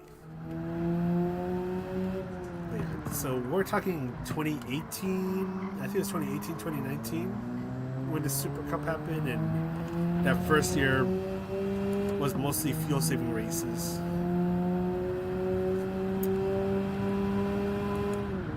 Good times. That's because they kept setting the fuel usage rate like pretty high.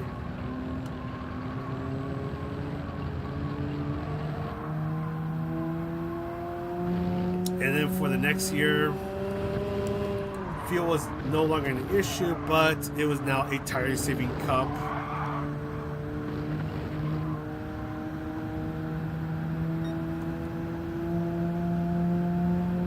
Good times. Remember when the Toyota Super Cup or the GR Super Cup turned into the Toyota Cup? I remember those times.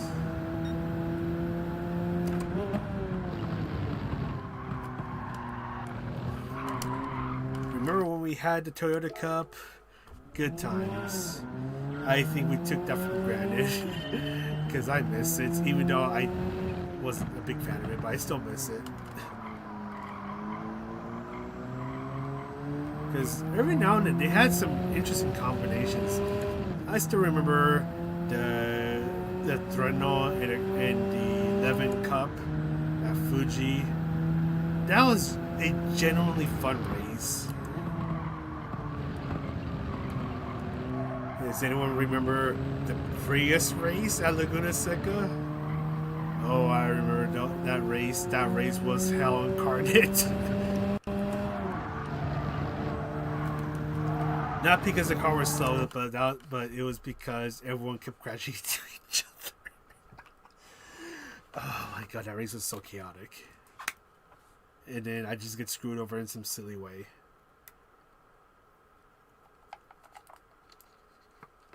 But it was nowhere near as bad as the Super Formula race at Spa. That one was horrendous because I think that was also the time where there was quite a bit of netcoding going on in GT7. So And so there were a lot of collisions, both, well, mostly unintentional because of the net coding, but like some people took advantage of it.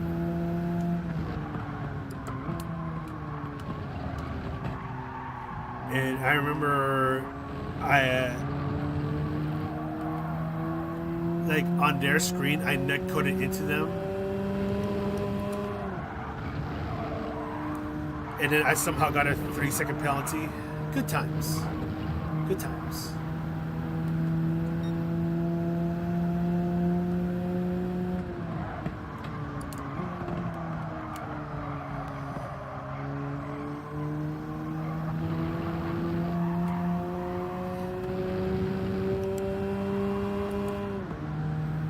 Hold on, let me cook.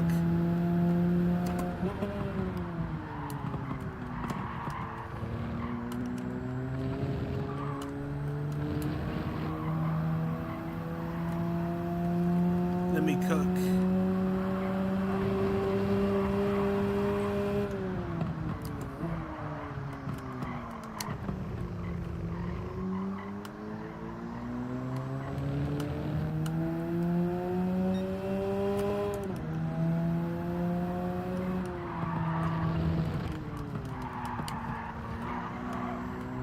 Oh, I lost too much speed.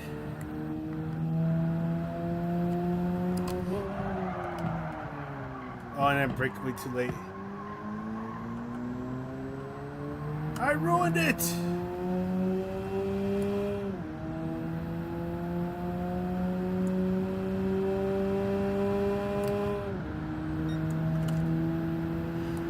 Ah, oh, man. I think, I don't think that would have been a 43, but probably could have been like a 44.1. Because, yeah, towards the end, like sector, what's the final sector? I started to botch it really badly. Yeah, and I honestly, I don't even remember the last time the penalty system got adjusted in GT7. I generally don't remember the last time that they've adjusted it. If they've even adjusted it.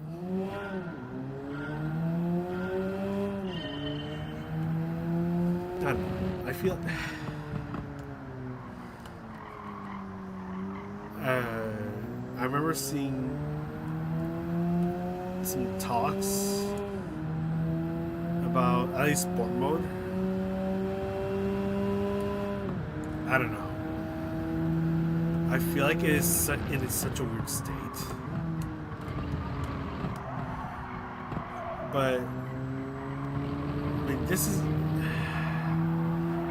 I feel like I don't have much to say because I don't really do sport mode. I mean, I sport mode races.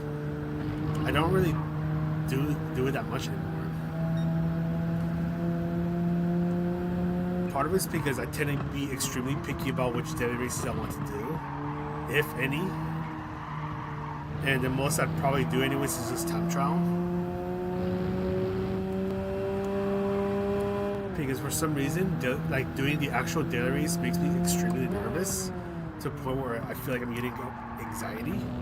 It's really weird. I don't know why that happens, but that happens. So I kind of just stay away from doing daily races and other things.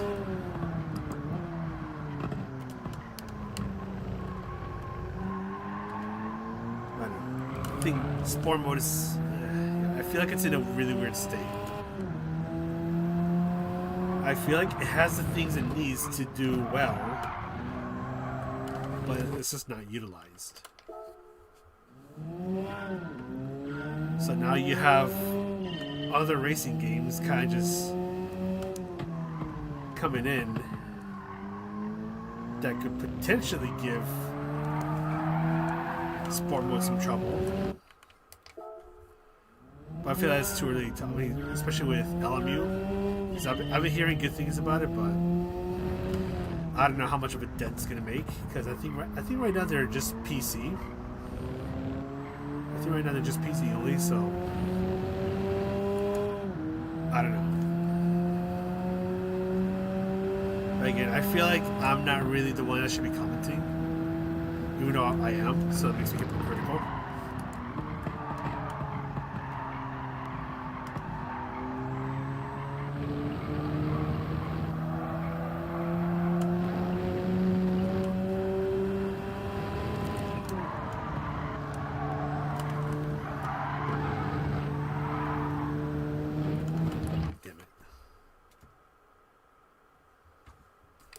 But what I can say...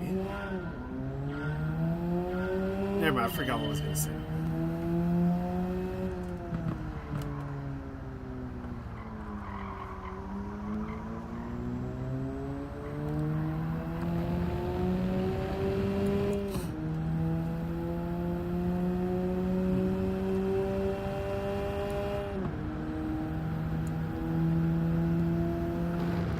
Even sometimes with GT7 just in general, sometimes I just don't feel like playing the game for a while.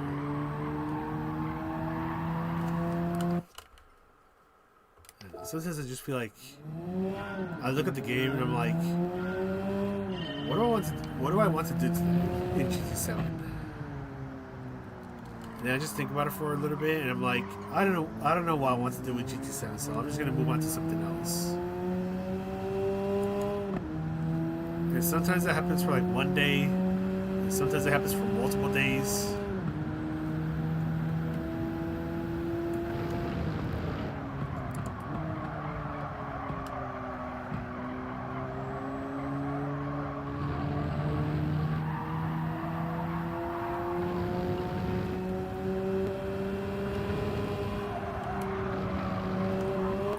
Oh, okay, I didn't expect that to happen. Alright, there are some things that I'm doing behind the scenes. I just need a lot more time before I can start publishing videos on it. I mean, honestly, it's like nothing crazy, but I've been enjoying the living hell out of it to the point where it makes me want to play a bit more GT7. So I want to keep doing that, but I just need to build I need to do a couple more things and then maybe build a backlog.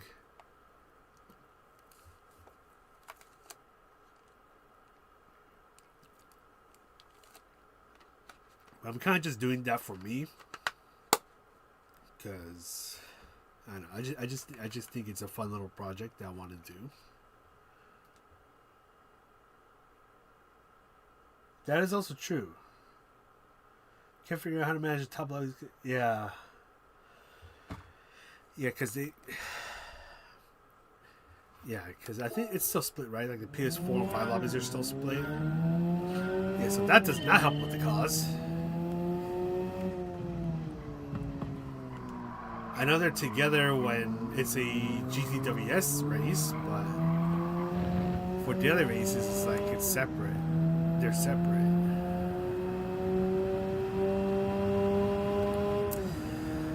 I don't know, man. I don't know.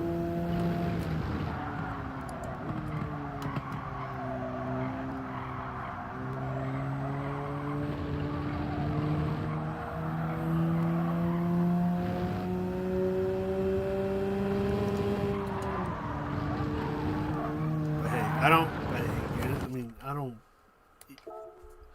don't really play sport mode races that much anymore. So whatever happens to it, oh well.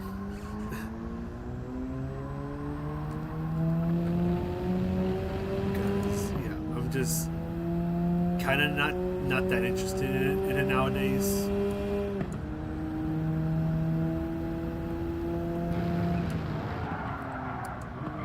That, and the thing is that when I get home, if I want to do a daily race, the time where there's like the most people playing has already passed.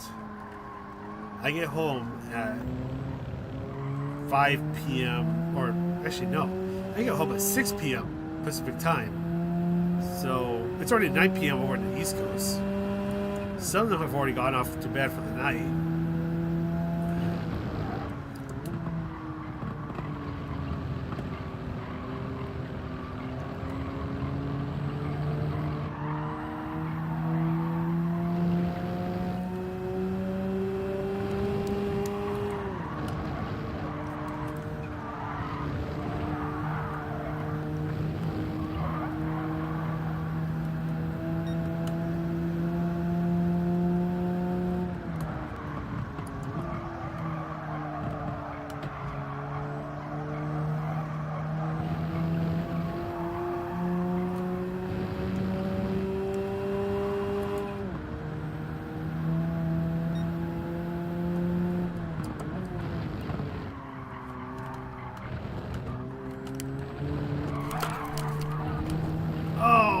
almost had it.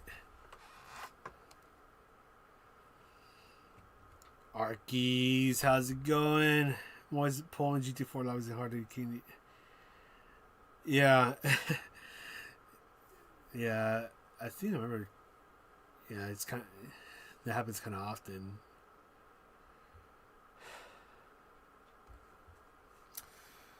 I don't know, man. PD, you got to figure something out for GT8.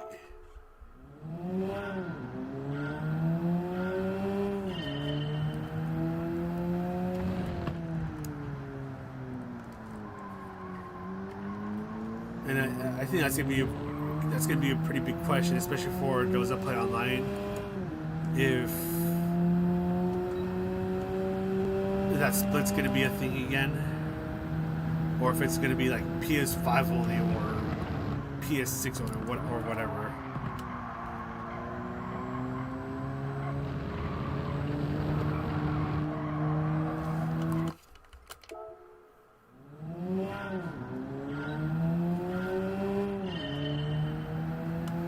Either way, we're not gonna know until then.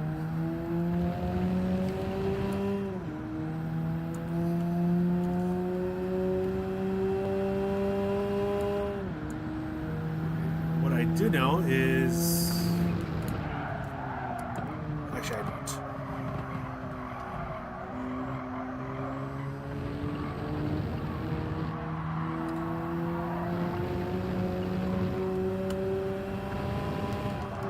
I'm more curious about what I want to stream next week.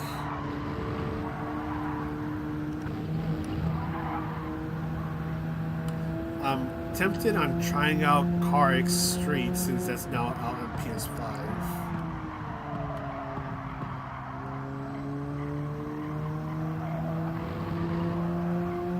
Works for me because now I don't have to buy on the PC and then wait a long time before I have the new PC set up.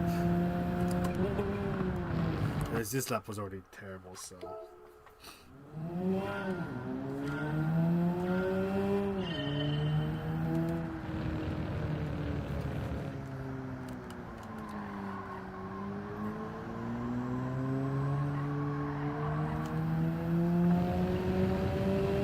The other thing I've noticed is that I feel like, okay, maybe this is more of a thing just in North America. I feel like participation in GTWS has gone down significantly.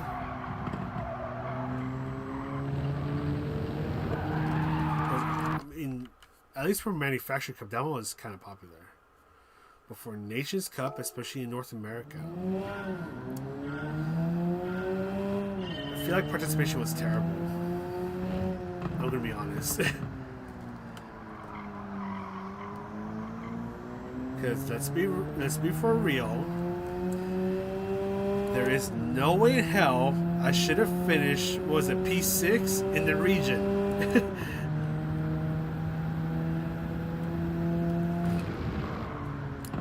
If I finished like 20th, 30th place, that'd be maybe a bit more understandable. But P6, even though I had a lot of mediocre performances, that's kind of shocking.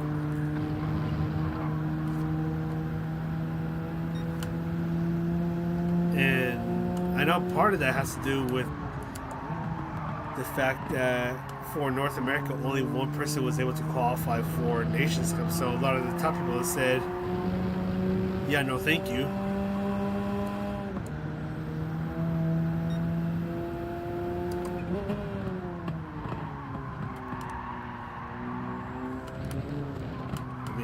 I just went in there for the funsies, and somehow ended up P6.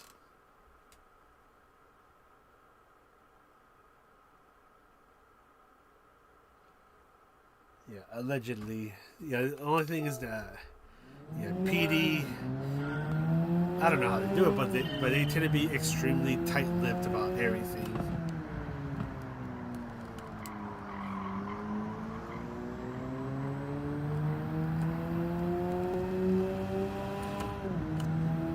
So as much as I want that to, well, I mean that could be 100% true. It's just that PD hasn't said it.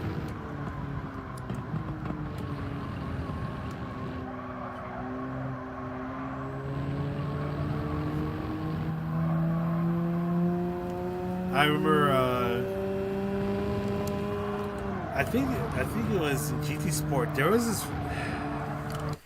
this one website that would put out the patch notes ahead of time. We're talking like a couple days ahead of time.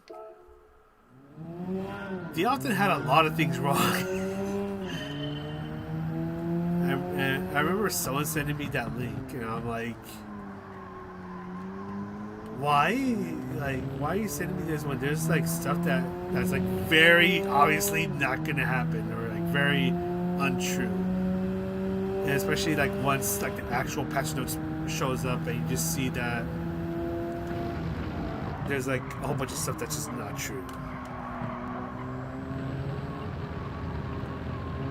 Because I know, yeah, because seeing how PD does their things, yeah, they tend to be very tight-lipped.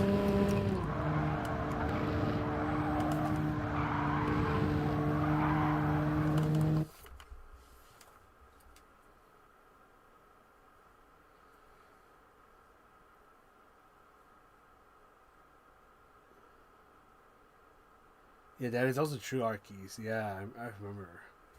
Shoot. The craze for the PS5s. Wild.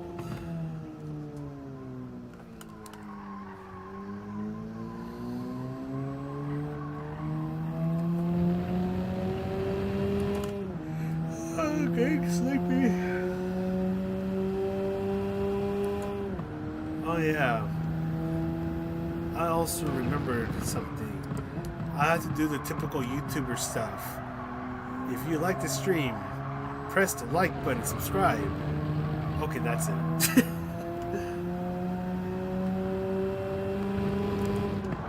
I remember what. Okay, I keep messing. Okay, at this point I'm just not paying attention. But and I remember some. I don't know when this was, but it's like a while ago. There's like some video I saw about like streaming tips, and they're like, oh yeah, mention every so often, hey, press the like and subscribe and all that stuff. It's just like, yeah, I'm gonna keep forgetting to say that.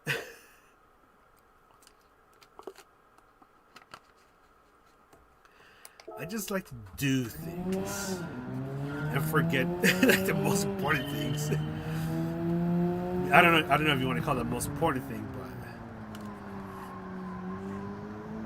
I just do things.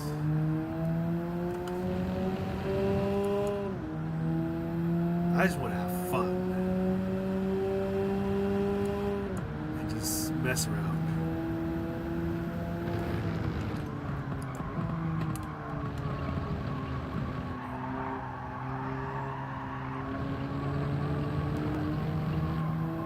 I just want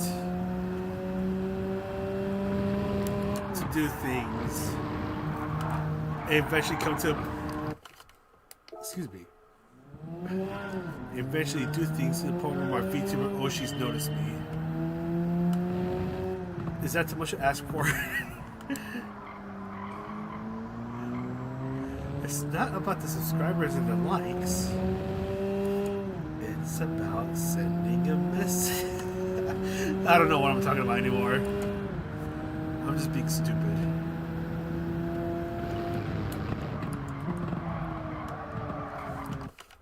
Damn it.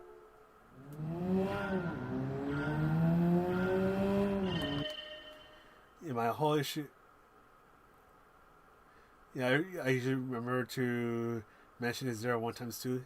Hey, there you go. Welcome to the club. Actually, I should be telling you. I am honored to be in your club. You shake hands on it.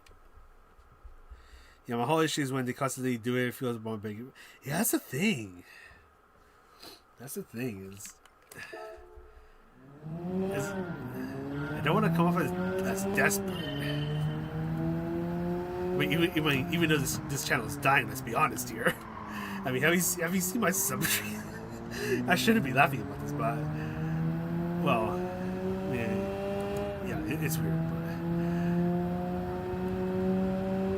But I mean, yeah, I should probably be on my knees begging for subs, because let's be honest here, my channel isn't doing so great. But as I said earlier, I think a lot of it just has to do with me neglecting the hell out of this channel and being busy. So I just haven't had the time to edit or do whatever. I'm trying to change that. But what I can say is that I just want to be natural. I want the channel to grow naturally. Don't want to be like, hey, I'm going to be desperate for subs and all that stuff.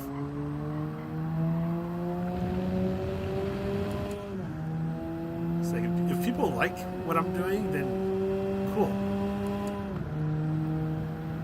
You know what I'm saying?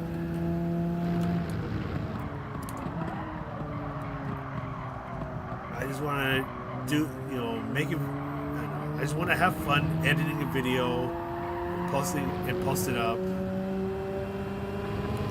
or do a live stream just for the funsies. I mean, kind of like what I'm doing now.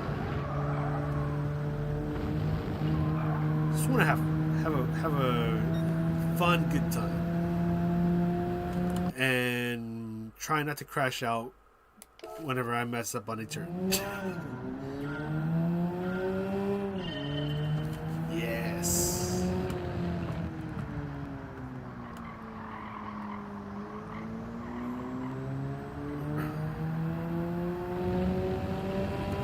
I just got to be a lot more frequent and consistent in doing streams and uploading video. I mean, I don't know about uploading videos.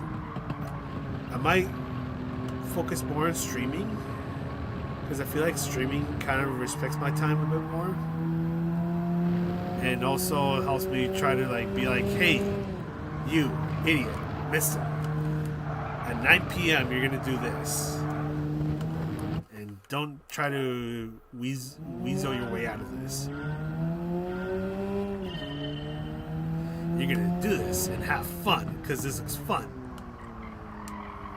I guess I don't know.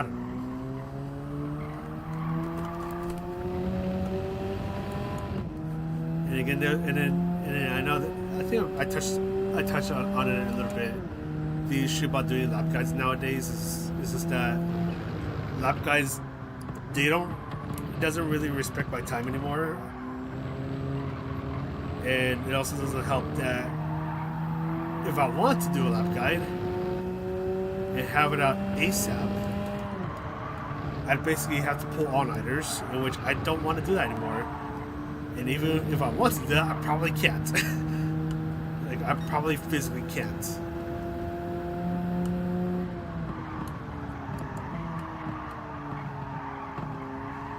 Which unfortunately puts...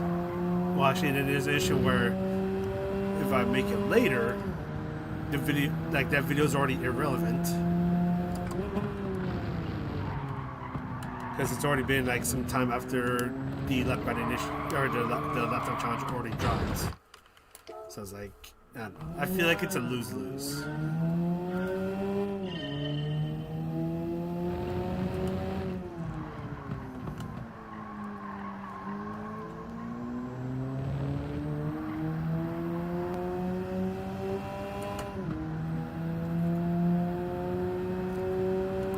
It's far more important that you yourself is doing great, and the channel just has to be an add-on. Yeah. 7crack 2 something. Yeah. Yeah, I don't know. It's weird.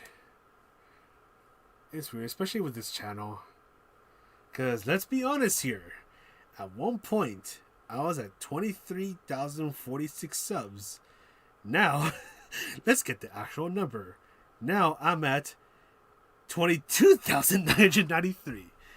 So it's only gonna, actually, I'm probably, okay, let's be honest here. I'm probably in the past 28 days, I'm probably gonna have lost 100, or getting close to losing 100 subs. Because right here it says, in the past 28 days, I have lost 39 subscribers. Oh yeah, it's a little awkward. I mean, yeah, I'm gonna be open about that.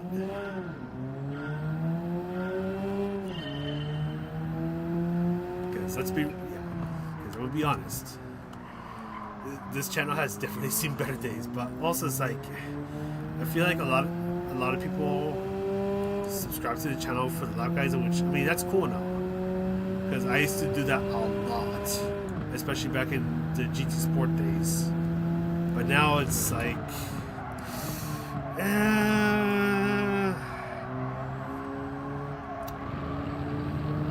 it's like I feel like some people have moved on, which I mean that's cool, right? Because interests change over time. That's just how it works. You know, one time we might be interested in thing A, now we're interested in thing B, and move on. This is how life works. The other thing is that I feel like this channel has been having a bit of an identity crisis, where it's like it doesn't quite know what it wants to do. The other thing is that, honestly, I feel like, because I think about this every now and then, especially recently, where it's like, I kind of just think it's like, yes, the lap guides are helpful, but this channel has kind of just been purely lap guides from GT Sport 7. It's like, I feel like in a way that's also holding it back. Which is weird to say. I feel like it's holding it back. I mean, and even myself, I feel like it's holding me back, personally, from like trying different things out. Whether it's like a different game, let's say, or it's like just like something different within Gran Turismo. I don't know. Maybe that's just me. You know, and unfortunately, I don't think any of you can answer that part because it's basically just between me and the channel itself. I don't know. It's really weird.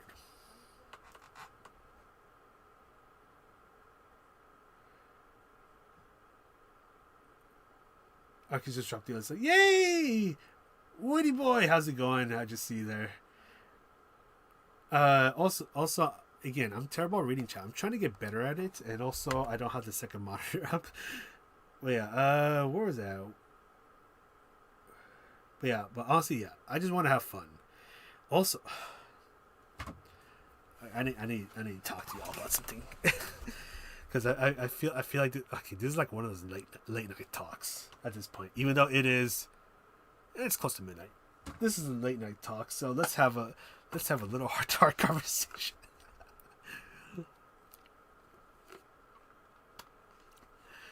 So I once did a stupid thing, and I tried to see if I could actually do this channel full time as a full time YouTuber thing. Yeah, don't do that. Don't do that. It was a wild bet, especially because this was in the middle of the pandemic. I mean, yeah. So I took that wild bet. It failed hard.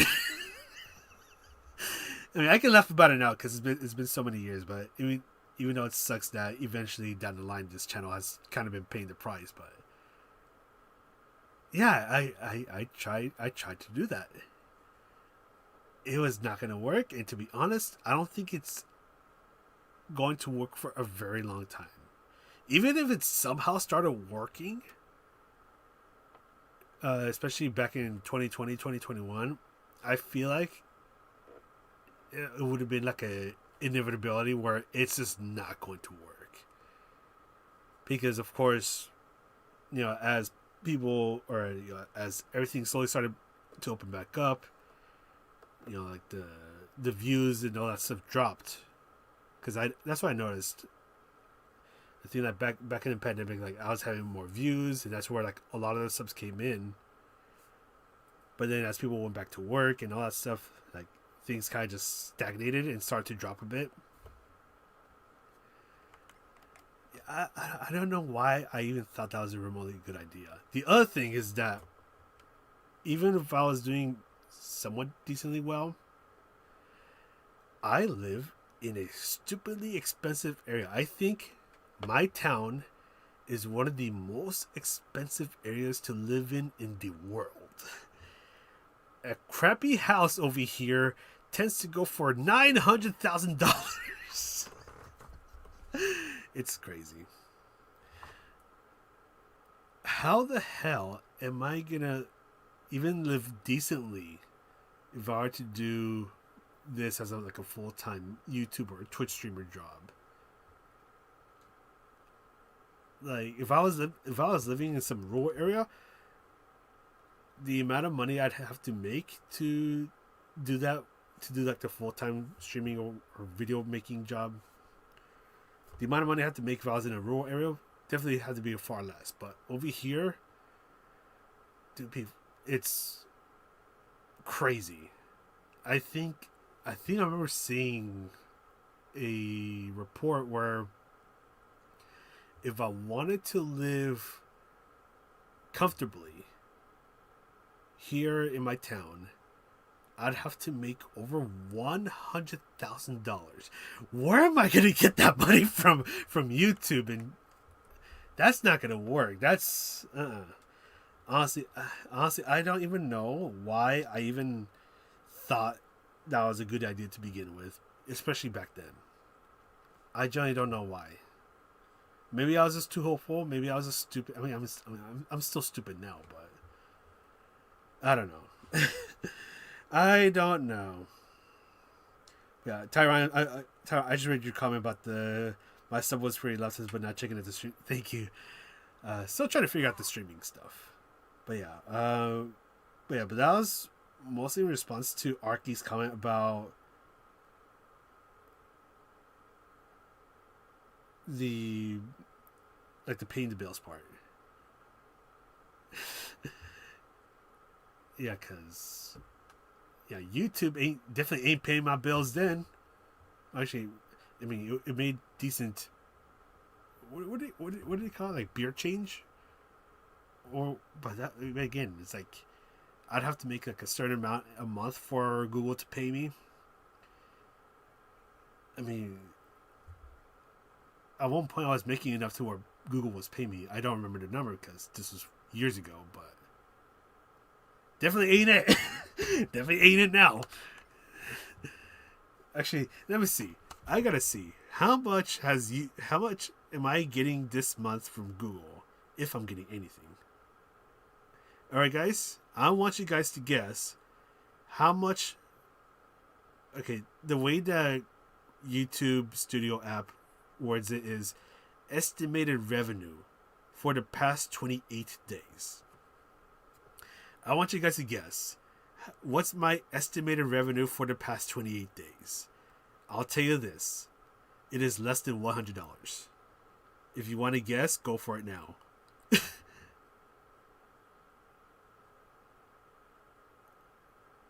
Yeah, I do videos on the casual dreams.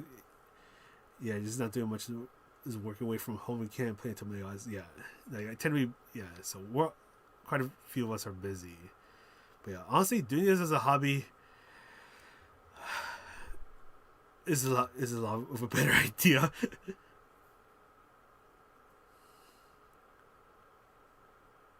Let's see. I'm going through the chat while y'all guess. If you want to guess. First, see, happy missed it. Yay! Yeah, honestly, the YouTube race. Yeah, it used to work out for me, but eventually it took a toll on me, especially with the big old crash out I had was in 2023, 2022 and 2023. Like I had like a very big crash out and burnout. Even nowadays, I still feel like I'm burning out, but I don't know. It's not like that kind of burn. I don't know. It's really weird. But all I know is that if I just go into this, just doing it as like a hobby, just to mess around, have a bit of fun, it's a hell of a lot more enjoyable than it's like, oh, I need to record this. I need to get that out. I just take my time now, which is, part of why I can't see myself doing lap guides in the near future, because it's like it needs to be done by now, or by 8 a.m. on Thursday, which ain't gonna work because I gotta go to work at 8 a.m. on that Thursday at my real job, or what real job? I don't know what you want to call it. $5, 23, 5.50. Tyron, you are the closest one. The answer to that is $28.78. And I'm not even gonna see that money for a while, because if I made $28 this month,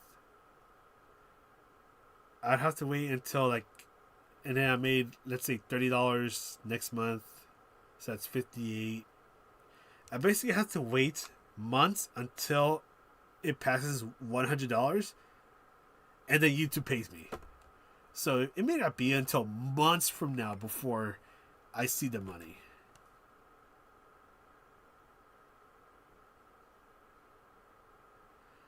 Again, I'm still kind of flabbergasted. Okay, the more I think about it, the angrier I get at myself. It's like, why did I think that was a good idea?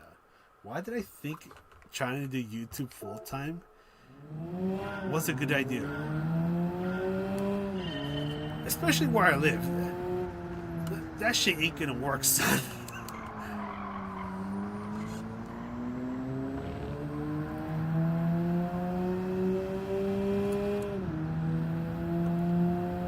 It ain't gonna work.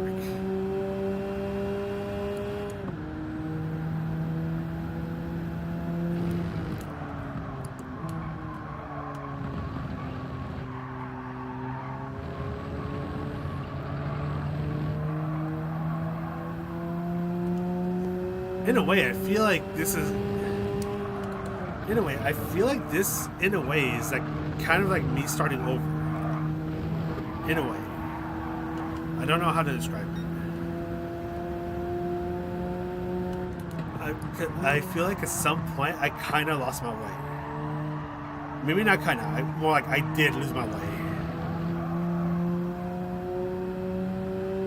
Now I gotta go back to, like, why did I start doing this? You know what I'm saying? Did I do it to have fun? Did I do it to make money? Which, by the way, going into YouTube with the goal of making money is definitely not the way to go.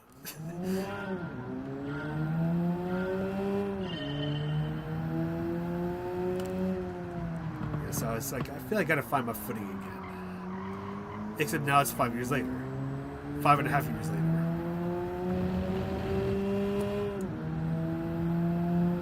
But at the same time, it's just like, I don't know, it's kind of doing this as a hobby or worry free. It's also quite relieving.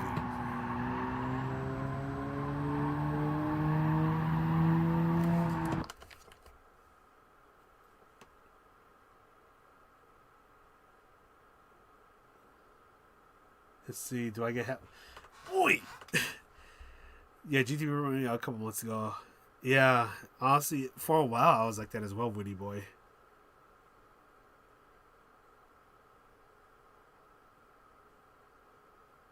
You're right behind you with $23. $23, let's go.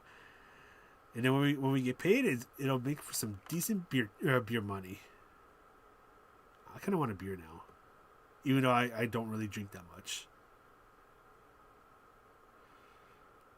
But yeah, that's also why I've thought about trying out different racing games. Just so I'm not always stuck on GT. I also feel like that also is kind of hurting the channel, even though, yeah, I feel like that's also hurting the channel in a way. Where like I'm only focused on one game, like, I don't know, I want to try different things.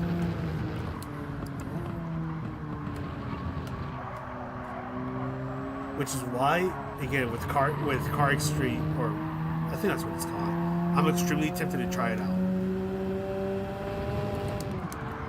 There's also a couple other racing games that I'm curious about trying out, maybe stream it.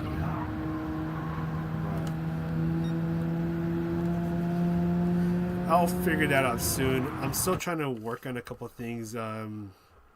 So that if you were here, I think it was last week, I talked about it a bit. Where I was like trying to work on two things. Actually, it needs to be. It's three things I need to work on. One of them is done. So basically, it's a stream intro, intermission, and then stream ending screen. That's basically what I've been working on. And I'm trying to make all of that myself. I mean, it's not going to be anything like super crazy, amazing. But what I've been doing with it, honestly, I feel happy with it. I honestly think that what I've done for the intermission is also, I feel like it's kind of clever. You'll see it when you'll see it whenever I upload it, if it lets me. It's just that I need to record and then edit the stuff for the intro thing and the ending screen.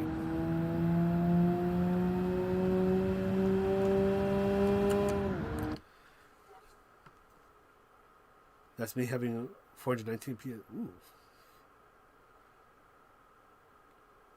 Yeah. Looking forward to Project Motor Racing. Yeah, I think I've heard a little bit about Project Motor Racing. But yeah, the only thing is that I think I'm more of an arcade racer, dude. I think I also remember talking to someone about trying out American Truck Simulator. I'm tempted to do that.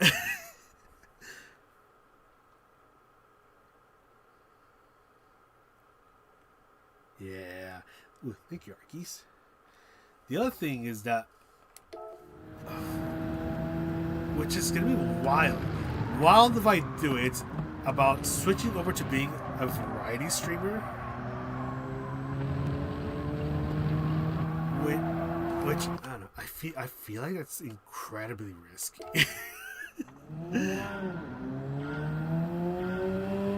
Which is why I'm probably not going to do it. I might just do racing games channel in general.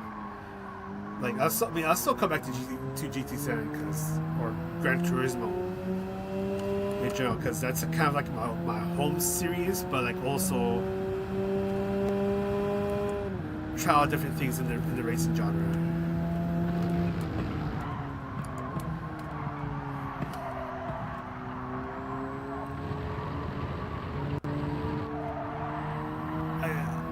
I thought about doing variety streams where like I basically stream whatever game I want, whether if it's racing or not, but it's like maybe not.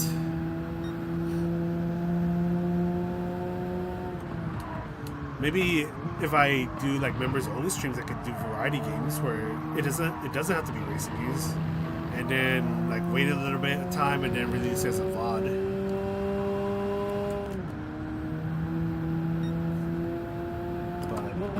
That's down the line.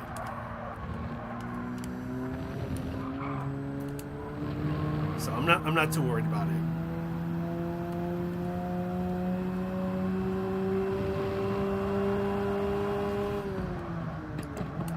And again, I feel like it's a little risky, or too risky. Although I have seen like people do that and find success in it. Like I think I remember PX Cam. I think what he kind of switched from what he does, because I remember he used to do Gran Turismo videos, but then he switched over to IRL stuff, and he's been doing good.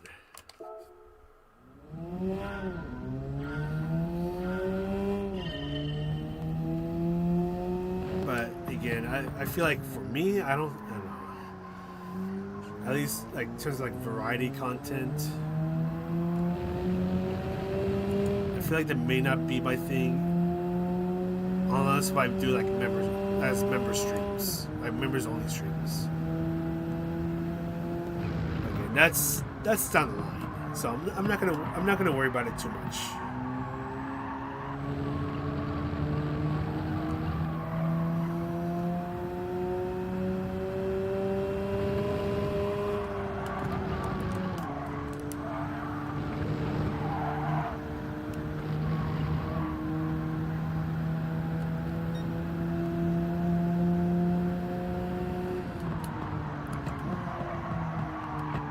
Can you stop understeering?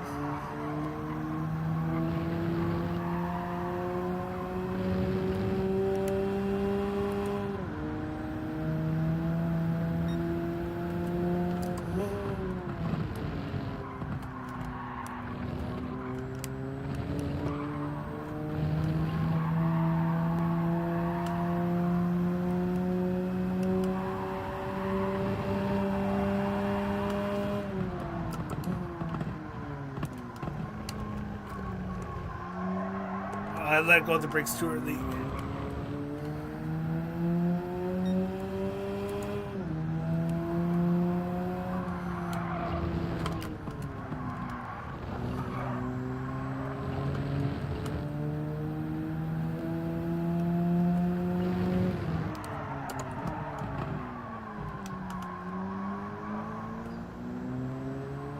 Just like my ghost, super sloppy at the hairpin.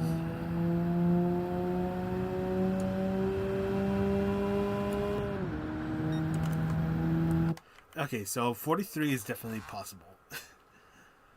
Anyways, damn, that's a shame. That sucks.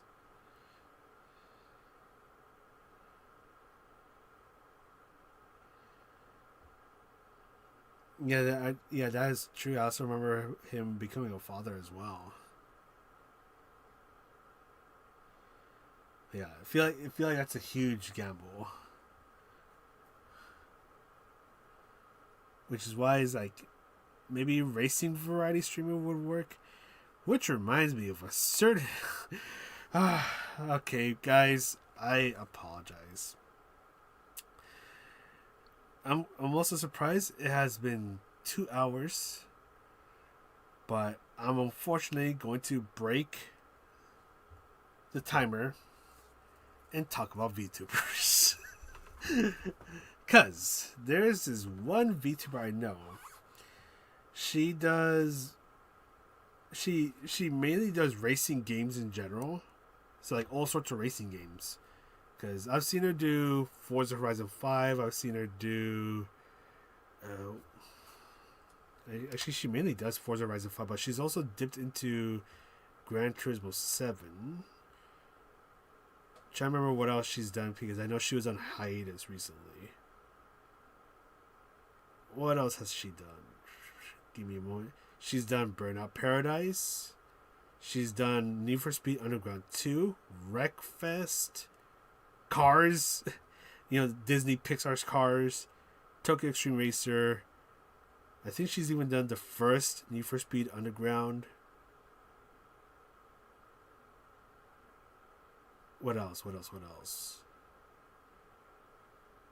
Basically, what I'm saying is that she does a whole bunch of racing games, and she's found quite a bit of success. If you know Kiri Kilovolt, she's the one that I'm talking about. I freaking love her, man. She's one of my top Oshis. Yeah, so like I've watched her streams and every now and then I get the thoughts like maybe I should start doing that.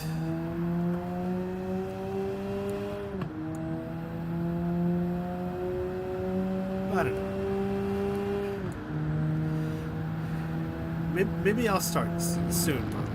First, I just need to finish the goddamn intro and outro video or intro things, and then I can start worrying about that.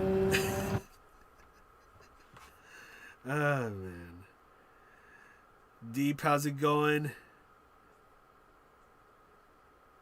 Twitch man never done. Oh, okay, let's see. Try to stream, but I just never got views. So yeah, that's the thing. Actually, because I remember I started streaming on Twitch way back in the day, and it didn't work out. I remember. Is my channel working? Is it buffering? Okay, I think we're good. I'm doing all right. I've just been yapping along for past 2 hours, and kind of just not focusing on what I should be doing.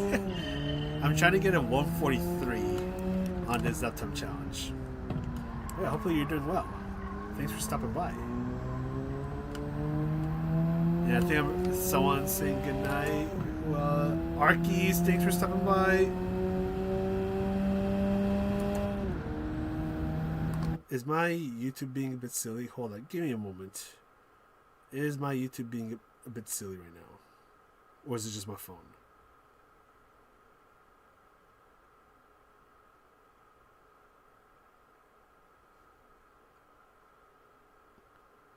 Oh, there's...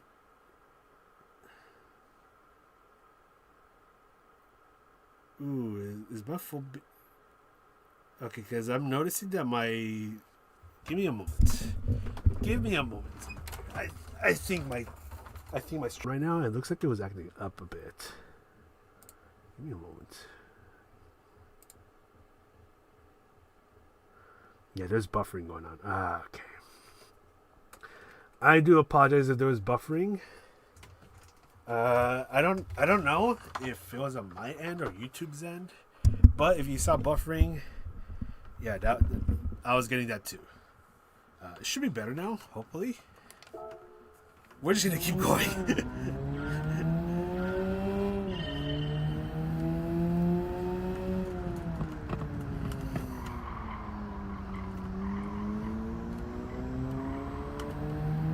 Yeah, because I noticed that there's quite a bit of a delay on my phone now.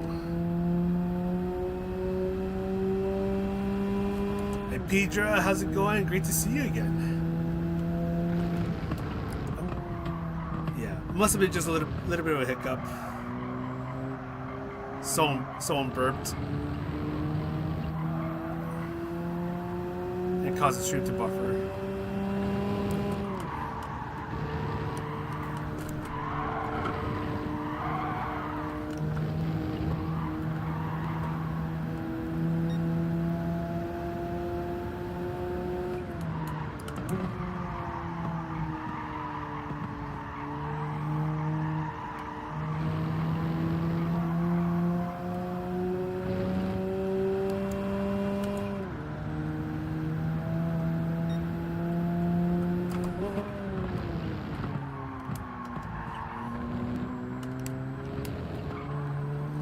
That was not as good.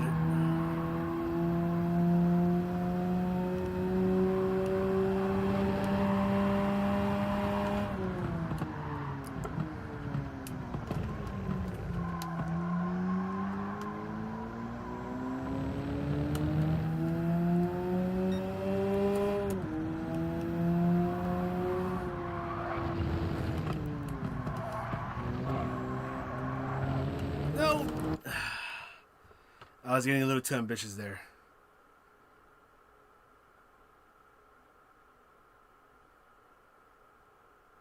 Okay, I think we're good now. Let's see.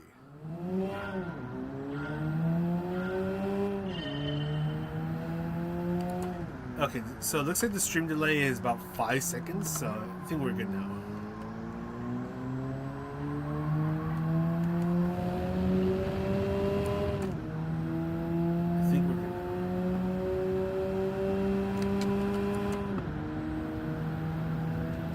Watching this while playing Cricket 24. Nice. Hopefully you're having fun. Come on. This is not gonna work.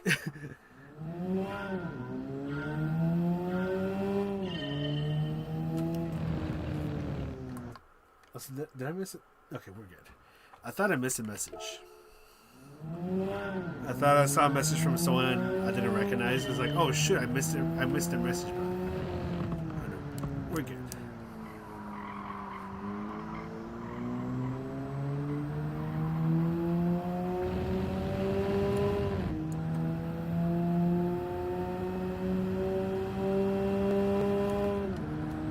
All right, lads. I need to lock in.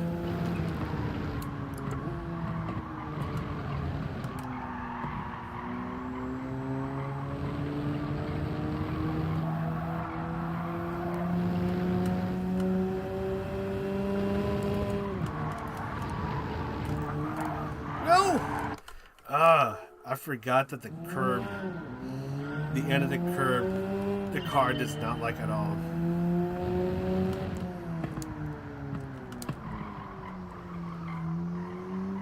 That's not going to help.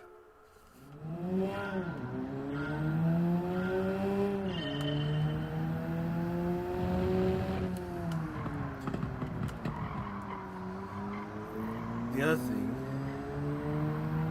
so something I've been trying to do lately, so let's be honest here. I'm a bit of a big guy. So, I have been trying to do something about it. So the other week, I started going out on, I started jogging again.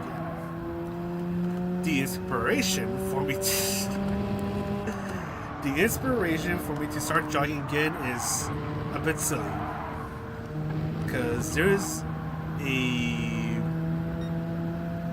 a game that I've been playing a lot. It's called Uma Musume Pretty Derby. What is this game about? Glad you asked. It's a racing game. It's a racing game about horses. Hence, like the word derby. But the horses are anime girls.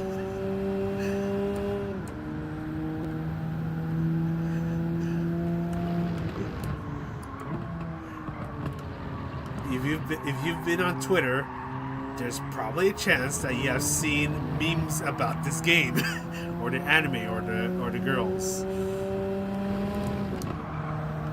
So, believe it or not, that game has motivated me to start jogging again.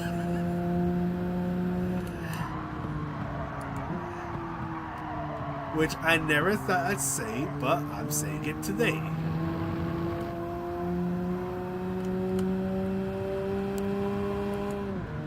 And the good news, because I started about a week and a half ago. Week and a half ago. Oh, that was actually a lot better than I expected. Anyways, so far, I can jog 2 miles. I mean, my pace is crap, but I can jog 2 miles. I can jog 2 miles and not feel like death. So, to me, that is a massive W.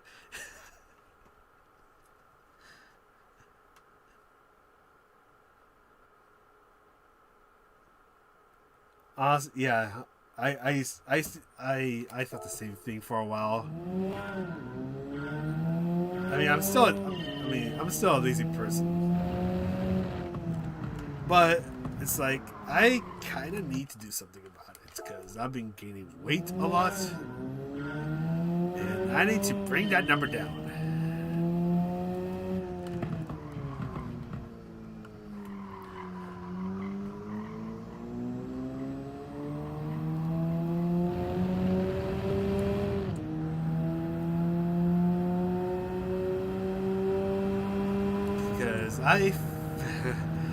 I feel like if I don't do something about it now, there's going to be a very tough road for me ahead in the future. So, yeah.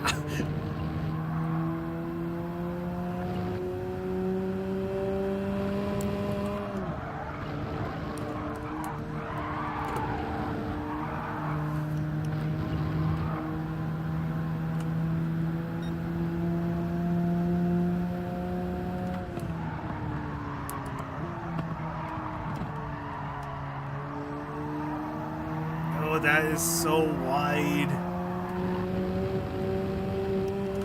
I don't like how this is going.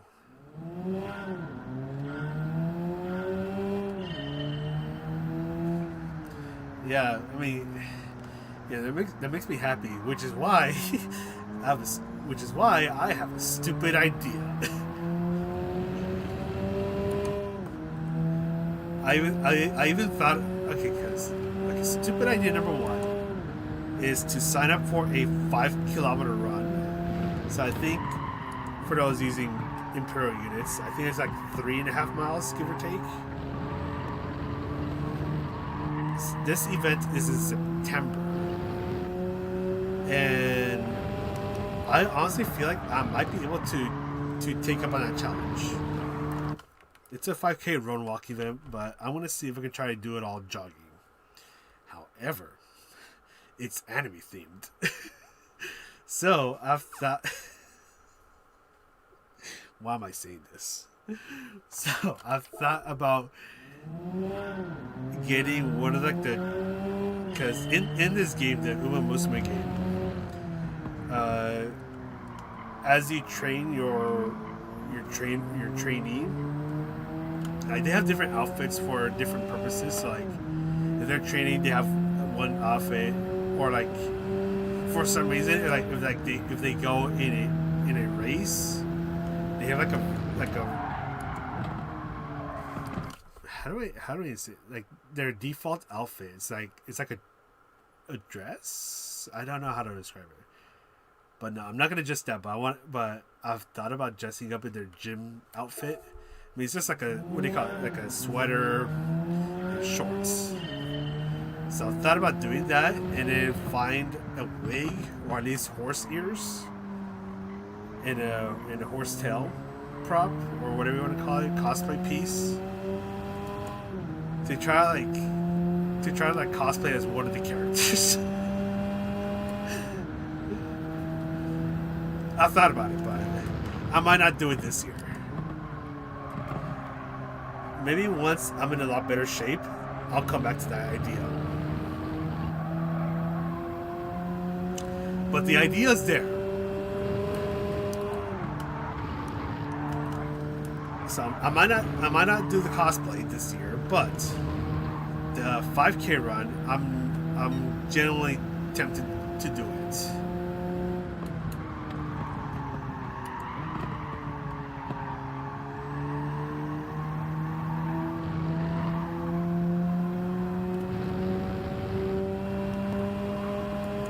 Now, how is this stupid? I don't know.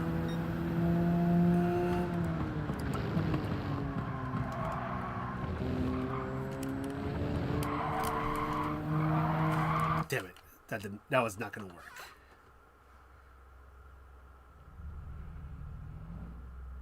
Redo a method.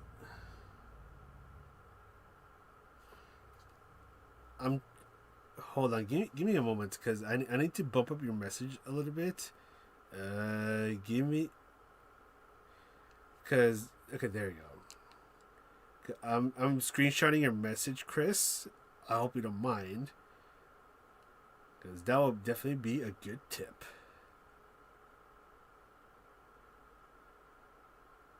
But yeah, honestly, whoa, what did it do? I mean, honestly, I do like jogging. As I used to really hate it when I was a kid, but I kind of do like jogging.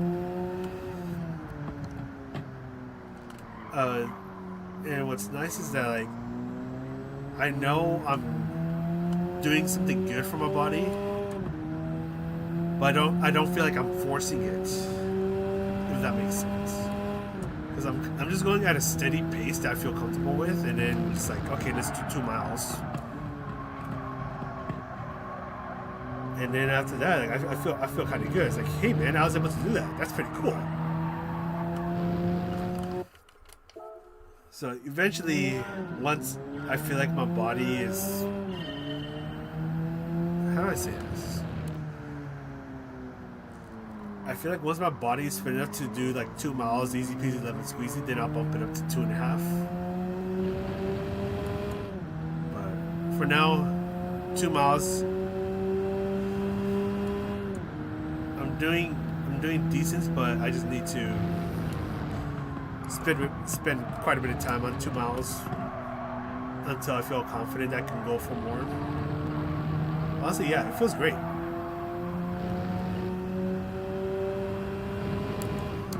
Also trying to watch what I eat and how much I eat, especially the latter part, how much I eat, because one of my biggest problems is that I tend to stress eat a lot, so I'm trying to really like cut back on that. Easier said than done, but I'm trying to discipline myself.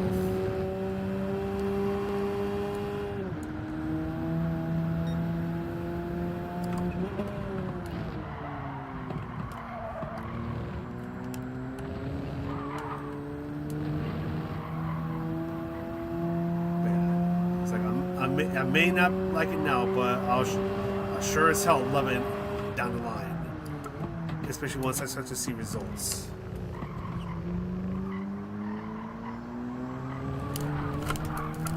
Oh, hold your horses.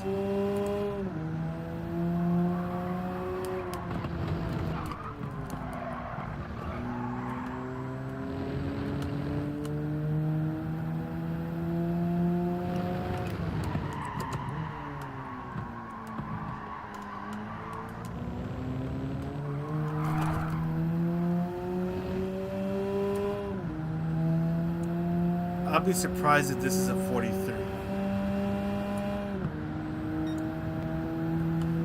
You know, that was actually that's surprisingly close. That was almost a 43.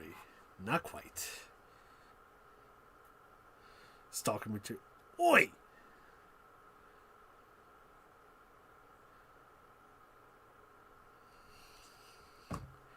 But yeah. So that's what I don't know. I'm hoping down the line I can go up further. But first, the basics ish. More than 2 miles, that's hella good. I just gotta stick with it.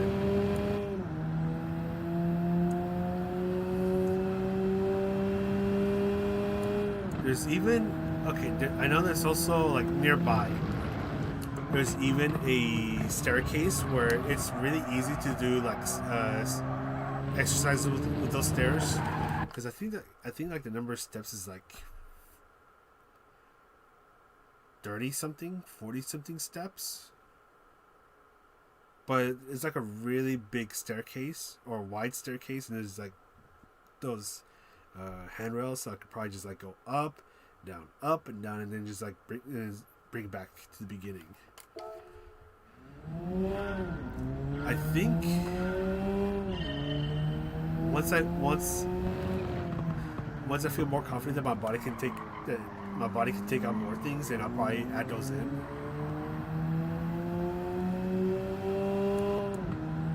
Yeah, honestly, just looking forward to see how the results come out.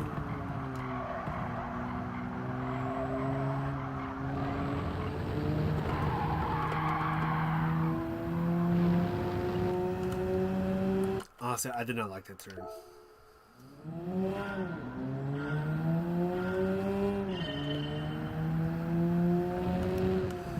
Also, that emote. So, the only reason why I put that emote was because Chris's message. Was it Chris? Yeah, Chris's message was partially blocked by the little heart thing. So I couldn't read all of Chris's message. So I had to bump it up a little bit. Yeah, but that emote, I drew it, but I might be saying goodbye to it in the near future, because what I want to do, I want to commission an artist to draw my emotes.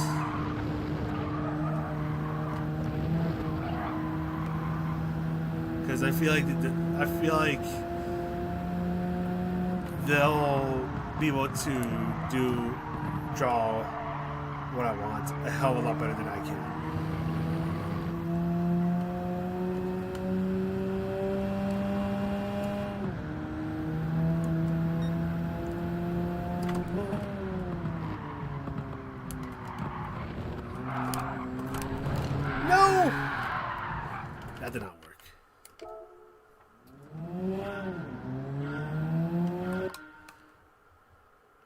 Yes.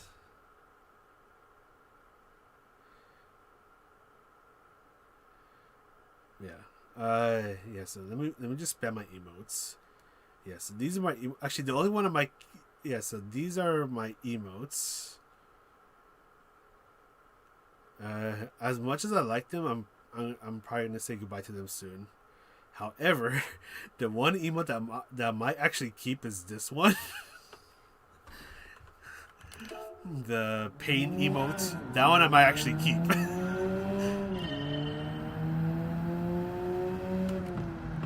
But the other ones, I'm most likely gonna say goodbye to them sooner or later.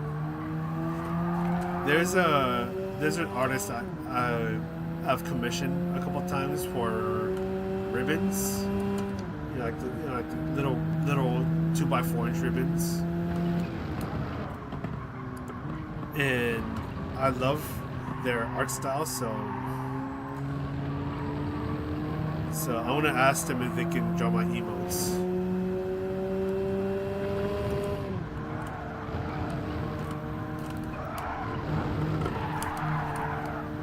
That kind of worked. Not really. Yeah, because there's a couple emotes that I want for the channel, but I feel like it's better if they draw it. Because I sure as hell won't know how to do it. Yeah, the red eyes one, the one where like they're locked in.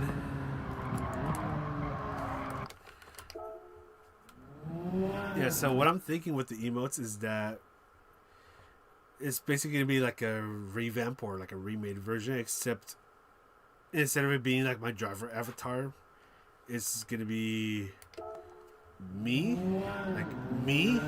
physically me, except I want to have like a white racing, like one of those like vintage racing helmets.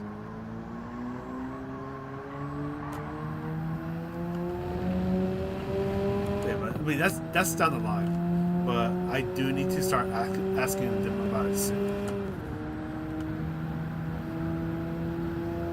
Like, I've talked to them a bit about it, but I think it's just like it's like asking them about the idea if that's possible. They said yes, which is great. So now I just need to give them a couple things for reference, and then they'll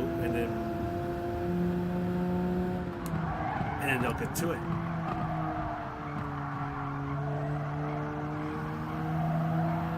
Oh, that was such a terrible corner. Ricky, thank you for subscribing. I need to turn on that notification thing on the stream where it says this person subscribed, because I think I have it off.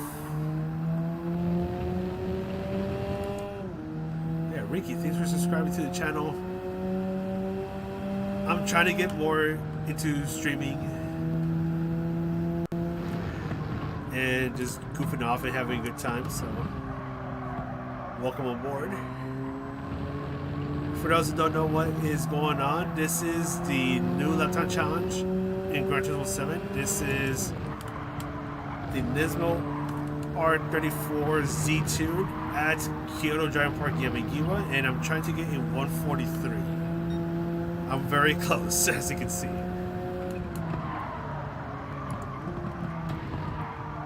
But this car has a bit of an attitude problem, especially on lower speed corners.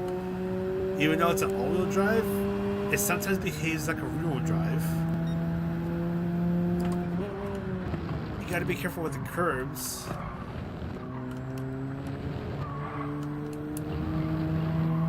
And on high-speed corners, this car doesn't have as much front downforce, so it does understeer, like right now.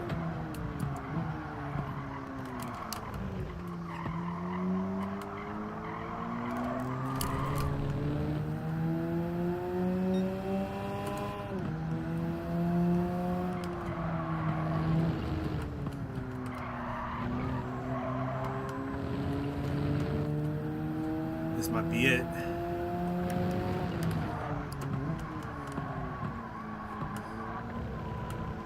I think I got on the brakes too early. Oh, this might be it. This might be the 43. Yay! Only took me like almost 3 hours. I could definitely improve on this, but I think how long I've been at it for now? It's I think 3 hours. 3 hours. Oh my god, this is a much longer stream than I thought. 3 hours and 2 minutes. Wow. All right. Well, the good news is I got the 143. That was the goal I was aiming for. It only took me 3 hours and a lot of miles.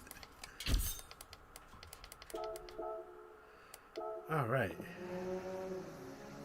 And that puts me just outside of the top 100. But yeah, pretty happy with this. What am I going to do? It is Woody Boy. He was just here not too long ago. But yeah, this car, I like driving it. It's just that this car does have a bit of an attitude, which in my opinion makes it more fun.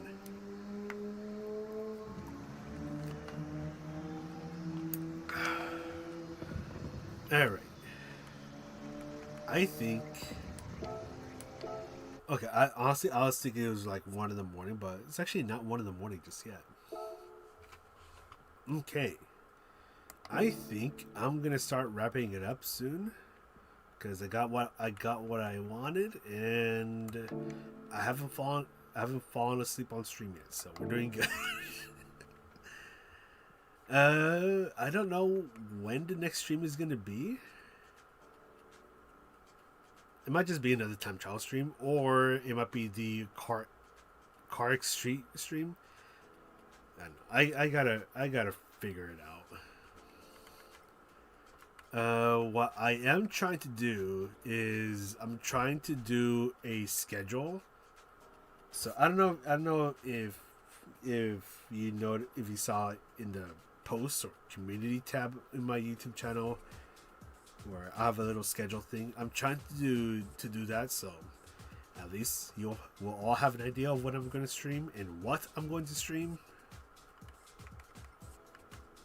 But other than that, what was I going to say? Let me take a look at these cars first. Is there anything here that interests me? No. Okay, yeah, that's pretty much going to be it for this stream. Honestly, that was really fun. These 3 hours have flown by so quickly.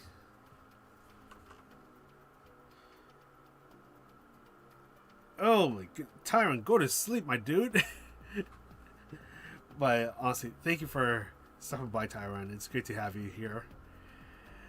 But for everyone else, thank you all for stopping by as well, whether you were here for a minute, for an hour, or for the entire stream. I'm going to do the thing that every YouTuber does, where if you like the stream, you can hit the like and the subscribe button. I try not to say too much because I don't want to sound desperate, even though I am.